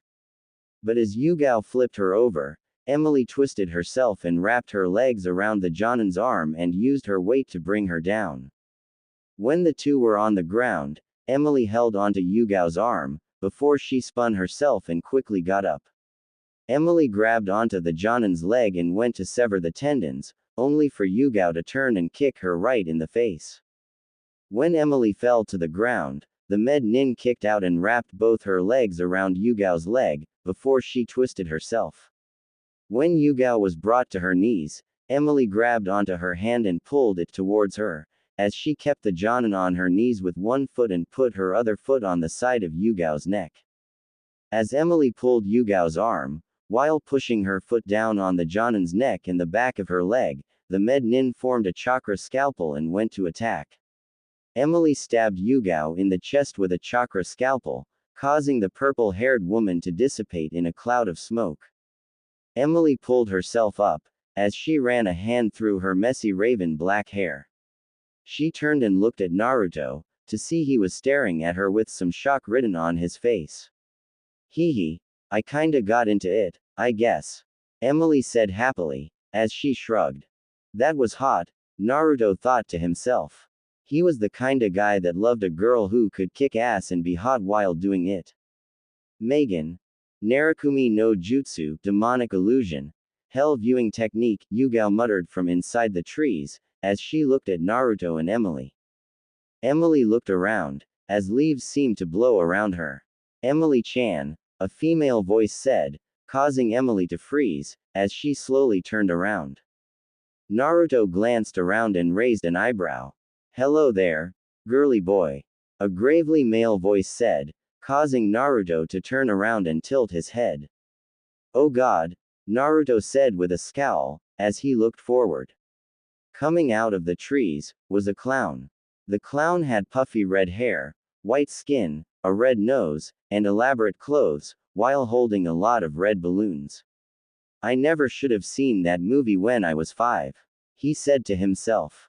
Naruto looked at it, before he rolled his eyes. I'm not afraid of you anymore. He replied. Ah, nah, we all know that you're afraid. I can taste it. The clown said with a snarl. It's so delicious. He declared. PFF'd. I've read You're a chick, a female spider or some shit. Why the hell would I be afraid of a cross-dresser? Naruto asked with a shameless smile.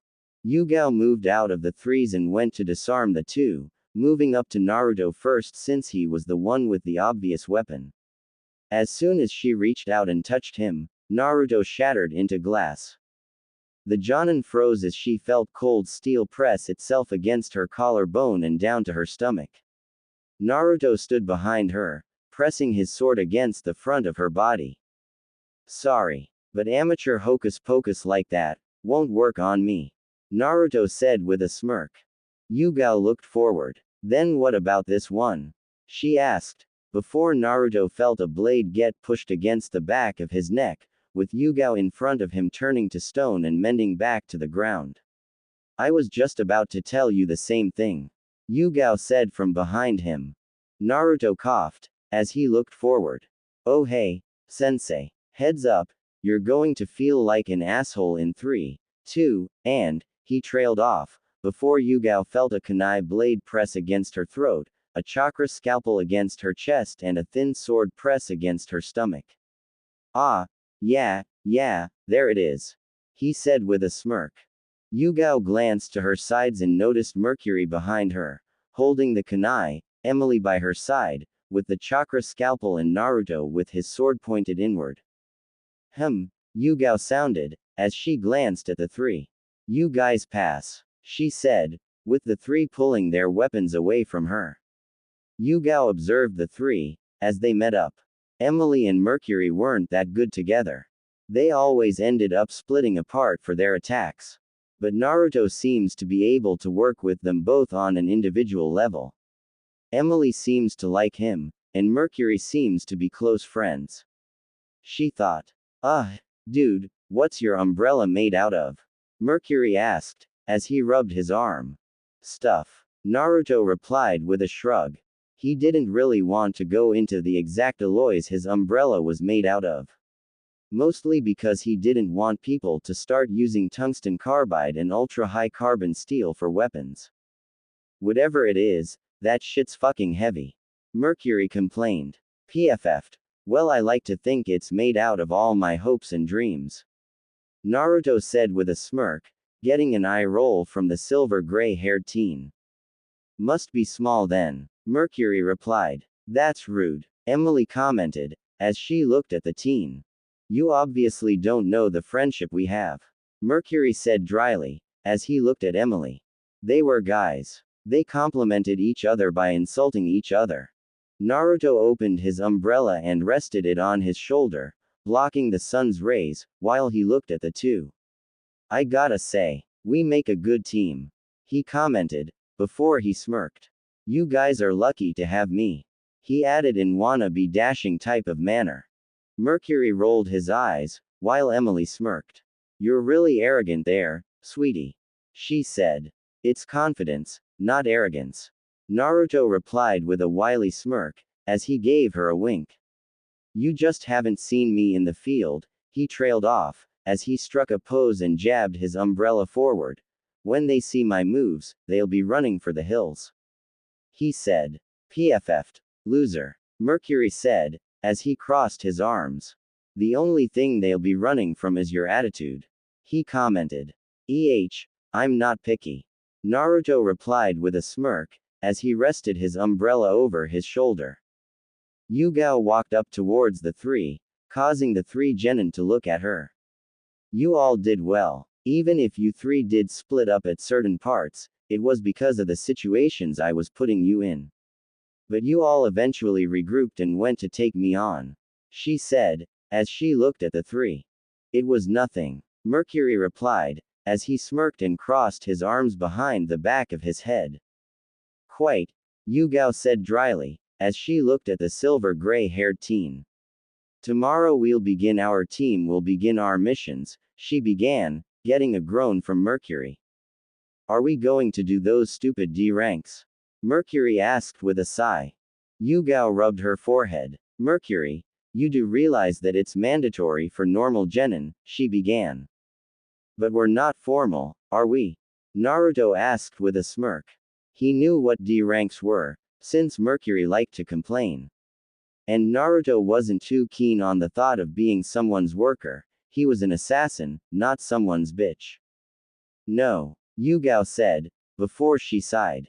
I'll think about us doing C ranks and maybe B ranks, we've already done a few hundred D ranks. She admitted, as she rubbed the back of her neck. She could admit she was getting really tired of them.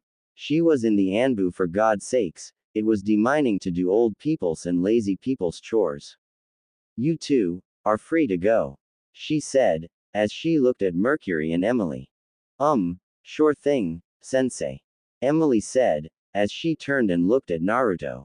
Later, sweetie, she said cheerfully, as she reached out and ruffled the blonde's hair, before she walked off. Mercury gave Naruto a look, before he crossed his arms behind his head and walked off.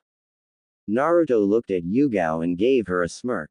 Trying to get me all alone, you little minx. He commented shamelessly. Yugao gave him a look, as she unsheathed her sword. Whoa, same team. He said, as he put a hand up. Yugao smacked him upside the head with the dull side of her sword. Ow! What the hell? Naruto yelled, as he held back of his neck. That was for the mix comment. Yugao said dryly, before she sheathed her sword. She walked over towards a tree and came back over towards him, holding several bakken or wooden swords.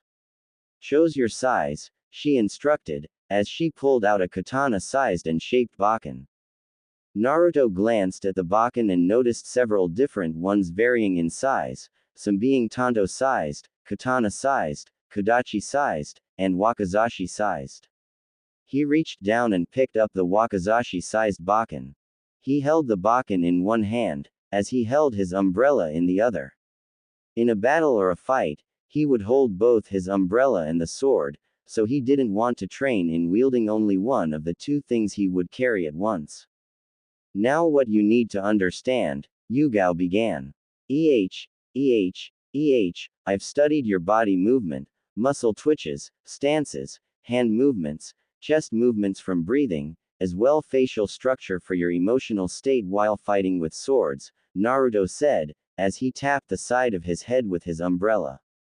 All of that's right here, while it's a little difficult to remember it all, but I'm not one to forget. He said with a wily smirk, as he turned his body a bit, moved his left leg back and moved his right arm forward a few inches. Yugao raised an eyebrow as she looked at the stance he took. It looked like it was a mixture of hers, Hayate's and several of his own personal additions. They really seemed to undersell your intelligence, she thought, referring to the academy. It was like he had the Sharingan, without having the Sharingan. Naruto smirked as he moved his arm forward and pressed the side of his bakken against Yugao's bakken. Well now, shall we do the tango? He asked with a smirk, causing the purple-haired Jonin to grip the handle of her bakken with two handles and slashed the wooden sword at him. Naruto glanced around the forest side, as he walked along a dirt road. He had his umbrella opened and resting over his shoulder. After a few minutes, Naruto was sitting on a branch in a tree and waiting. A good distance away, he was watching a team of genin training. He was watching a jonin named Kurenai, with the three heirs of the clans of Konoha, Hinata Hyuga, Shino Aburame, and Kiba Inuzuka along with a white dog. A newbie, a recluse, a girl who's afraid of her shadow and a loud brash guy. Damn, and I thought my group was weird. Naruto thought dryly, as one of his legs hung over a branch. It had been around a month since he joined Mercury's team. He was glad Yugao was so cool. She let them do C-ranked missions. They were interesting, just a couple of escort missions, with them usually protecting archaeologists. Naruto shook his head, as he glanced up. Emily would go on, about the stuff they saw there. He had to stop Mercury from attacking her out of pure irritation. Naruto smirked, as he kicked his leg back and forth. Emily seemed too happy about the stuff they were learning, he couldn't help but be happy too. He could safely say he saw Emily as a friend, though not as close as he was to Mercury. She was really up there. Hell, Yugao was up there too, being a really cool teacher. Naruto spun his umbrella, while observing the genin team. She seemed to be a really great teacher. Well, she didn't bullshit him or gave him tests with incredibly ambiguous meanings. It was either, do this and this reaction will happen, or it was, figure out what this does, but it won't kill you if you go about different ways. There was enough leeway in her training to let him expand his mind, but not make him so paranoid that there was triple or even quadruple meanings in it. He knew he had a very decent grasp in Kenjutsu. He really wasn't one to reread instructions and constantly work on a form, or whatever the hell it was. He knew how to stand, he knew how to hold the blade, and he knew how to wield it. He didn't need to relearn it, to take baby steps, and he didn't need his hand to be held.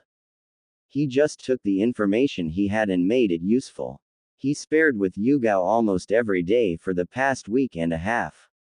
For the first half of the time, Naruto got his, but as they say, no pain, no gain. He didn't take that stuff lying down, he would learn, assimilate the information from each fight and adapted. With each fight he would progressively last longer. First it was minutes of difference until it reached almost an hour and a half. Naruto sighed, as he watched the genins train. He knew his strength and knowledge in Kenjutsu was almost purely experience-based, which he could admit was great. He had no real definable style. He dealt with Kenjutsu, the same way he dealt with Fuinjutsu. He took the basic or rudimentary information he had on the subject and branched off in his own direction using trial and error to improve. But there was one branch of nin combat that he wanted to get good at was genjutsu. That was a form of jutsu that didn't let him really advance with just trial and error. He was really good at it, but with his limited information on the subject, his genjutsu was rudimentary at best. Genjutsu was a jutsu that you needed more information on it, to get better at it. Naruto looked at Kurenai and smirked. He'd have to ask her a few questions about genjutsu. With what he knew about shinobi and their weakness to hypnosis, well, he was going to have so much fun. There was a difference between genjutsu hypnosis and mental hypnosis. No one actually suspects or believes in the mental hypnosis, only the genjutsu kind. Chakra bursts don't affect mental hypnosis, and the only way to really block mental hypnosis was to be prepared for it, which is almost impossible since they don't believe it exists. After a few hours, Naruto watched the three genin leaving the jonin, causing the blonde to smirk and hop down out of the branch.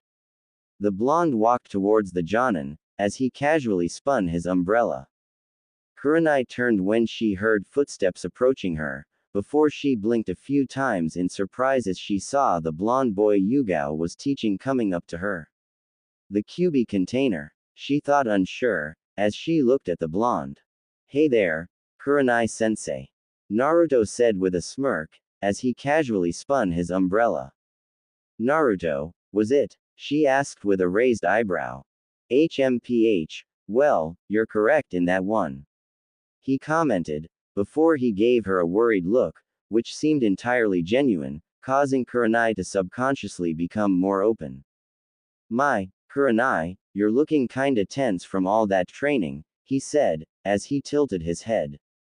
Why don't you relax? He finished, as he stopped spinning his umbrella and reached out with his other hand. He lightly touched Kurenai's forearm, causing the Jonin to feel a tinging that caused the hairs on the back of her neck to stand on end, while she began to relax at the nice feeling.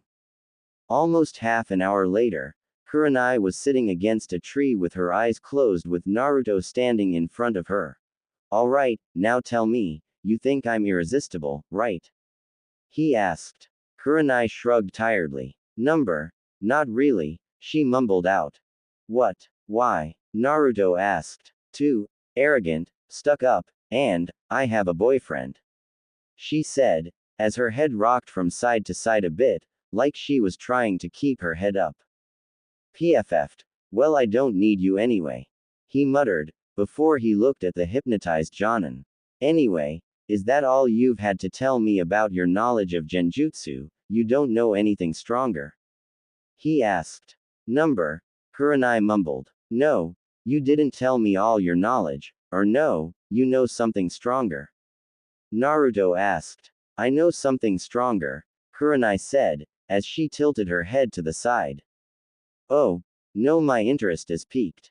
Naruto said with a smirk, as he knelt down and looked at Kurenai face level. What's a stronger genjutsu? He questioned. Not a stronger genjutsu, a stronger caster, Kurenai mumbled. Oh, who? Naruto asked curiously. My old student, Yakumo Kurama, Kurenai replied. Naruto looked decently surprised at that answer. Of course he knew who she was. He was in the academy 2 years longer than he should have been, failing the passing exam twice, so he was held back. Yakumo was a reclusive girl that went to the academy for almost 6 to 8 months, before she was pulled out. Huh, so that's where she went. She progressed. Good for her. Naruto thought. While he didn't know her personally, he knew of her reputation as being a genjutsu prodigy, almost as good as him, probably better at the time. I already have what I need to make my own genjutsu techniques, Naruto thought, as he sighed. He didn't have Kurenai give him her techniques, just the mechanics of her genjutsu and what reactions they caused. With those equations, he could change them to something else, creating a different result. Tell me, what happened to Yakumo and where to find her, and then when you do, that relaxed feeling will envelop you, and you'll fall asleep and forget all of this ever happened. He said calmly, before Kurenai slowly nodded. Almost half an hour later, Naruto was walking up a mountainside leaving the forest that seemed to surround the village of Konoha. He arrived at a small manor and tilted his head, before he shrugged and walked forward. Not even a second later, he was surrounded by several Anbu members, all holding their blades at Naruto's vital spots. Well, this is certainly quite the predicament, Naruto said dryly, as he held the handle of his umbrella, with the blade slightly unsheathed. Turn back no, Kyuubi container. The lead Anbu said seriously. Well, you see, I can't really do that, Naruto said with a shameless smile. I wanna discover the secrets of this manor. He commented, causing the Anbu to tense. Nake, Suzumushi cry, cricket Naruto muttered, before the stored kinetic energy stored in the umbrella vibrated the sword inside, creating a high-pitched ringing down, before all the Anbu collapsed unconscious from the sound and genjutsu that piggybacked on it. Naruto sheathed the sword back into the umbrella, before he glanced at all the unconscious Anbu. Ah, I love being me, he said, as he walked over the people. As he walked towards the manor, he tossed his umbrella up and caught it by the end barrel and used the hooked handle to open the door. Naruto walked into the manor and glanced around, and felt a chill. Whoa, such a creepy place, I love it, he thought with a smirk, as he walked through the house. Naruto stopped walking, before he leaned back and looked into a room he passed.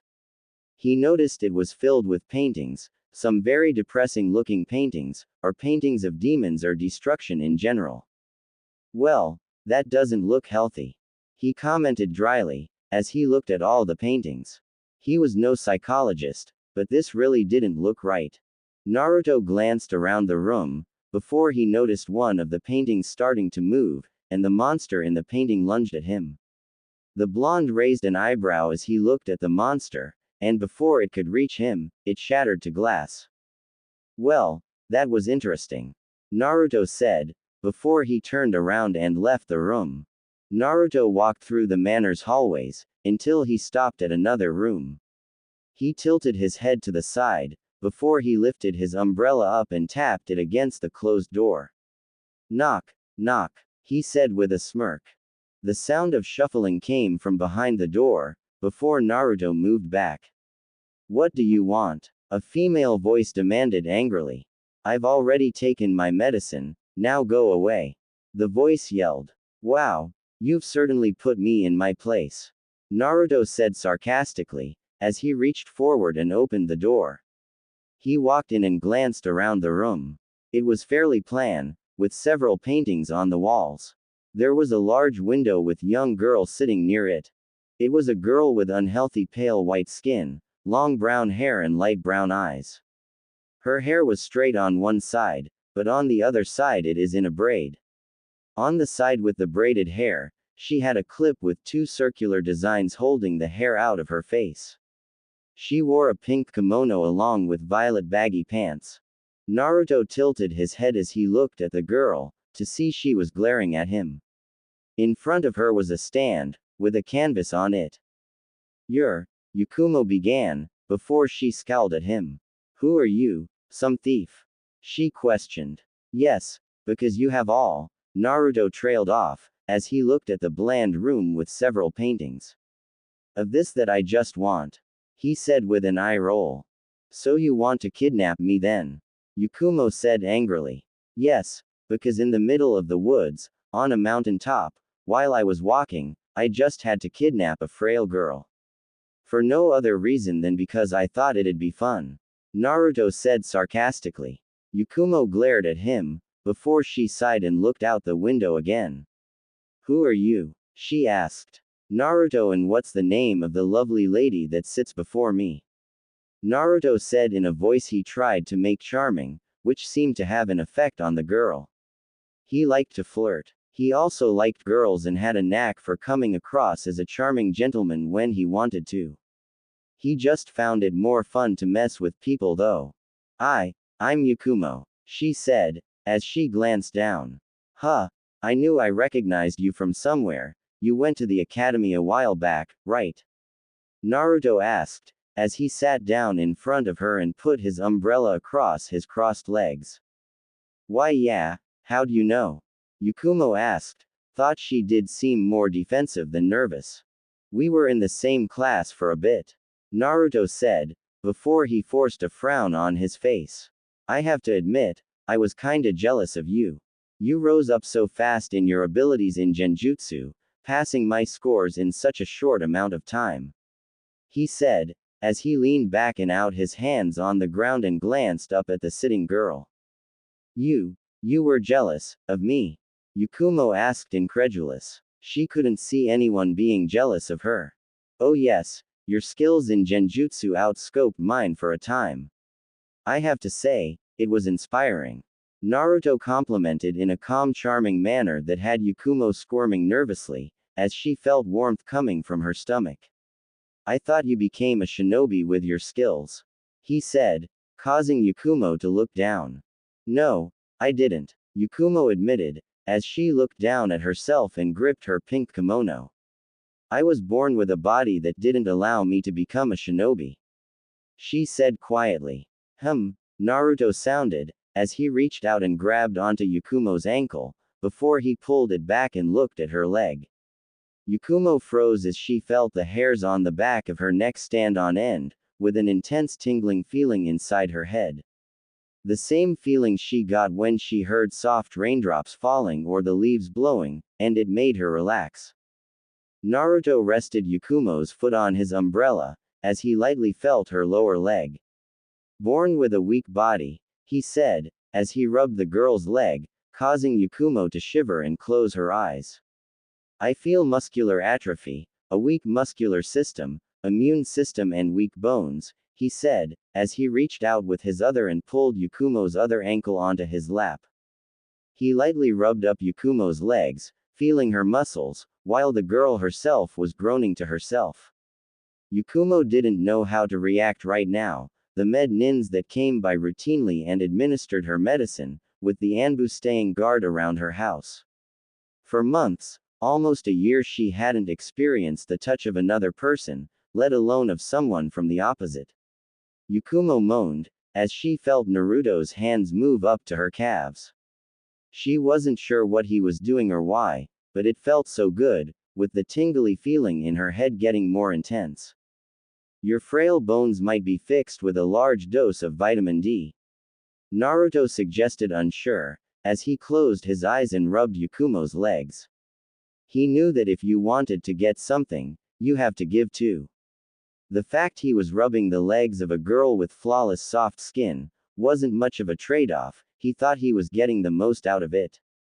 Vitamin D, Yakumo muttered, as she leaned her head back and groaned. She was sheltered and didn't know too much on a lot of things. It was probably why she didn't know why that warm feeling in her stomach getting more intense and glowing lower. It's a sequesteroid with your body absorbs, which is used to help it.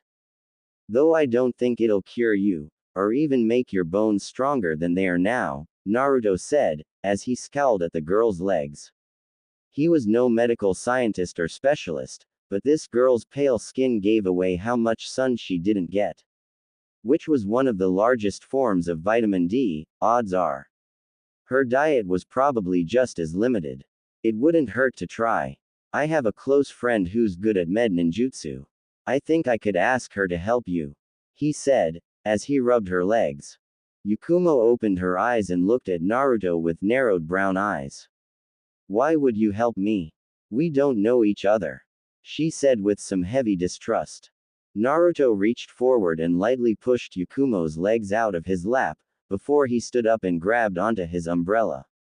It's true. I have no reason to help you, he trailed off, causing Yakumo to look down, only for Naruto to put the end of his umbrella under her chin and make her look up towards him.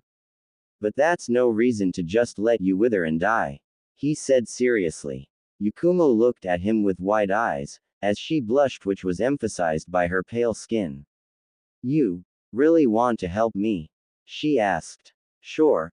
I'm the kind of guy that loves to solve problems, Naruto said. Though I'm usually the one that causes some of them, he thought dryly. Besides, someone like you, someone so gifted in genjutsu, shouldn't be held back by this. While I'm not sure my friend could make you actually as physically strong as a shinobi, she could at least stabilize your condition so it doesn't deteriorate further, he informed. Yakumo looked down sadly. I can't do genjutsu, she admitted. She wasn't sure why she was telling him this, but he seemed to genuinely want her to do genjutsu and to get better.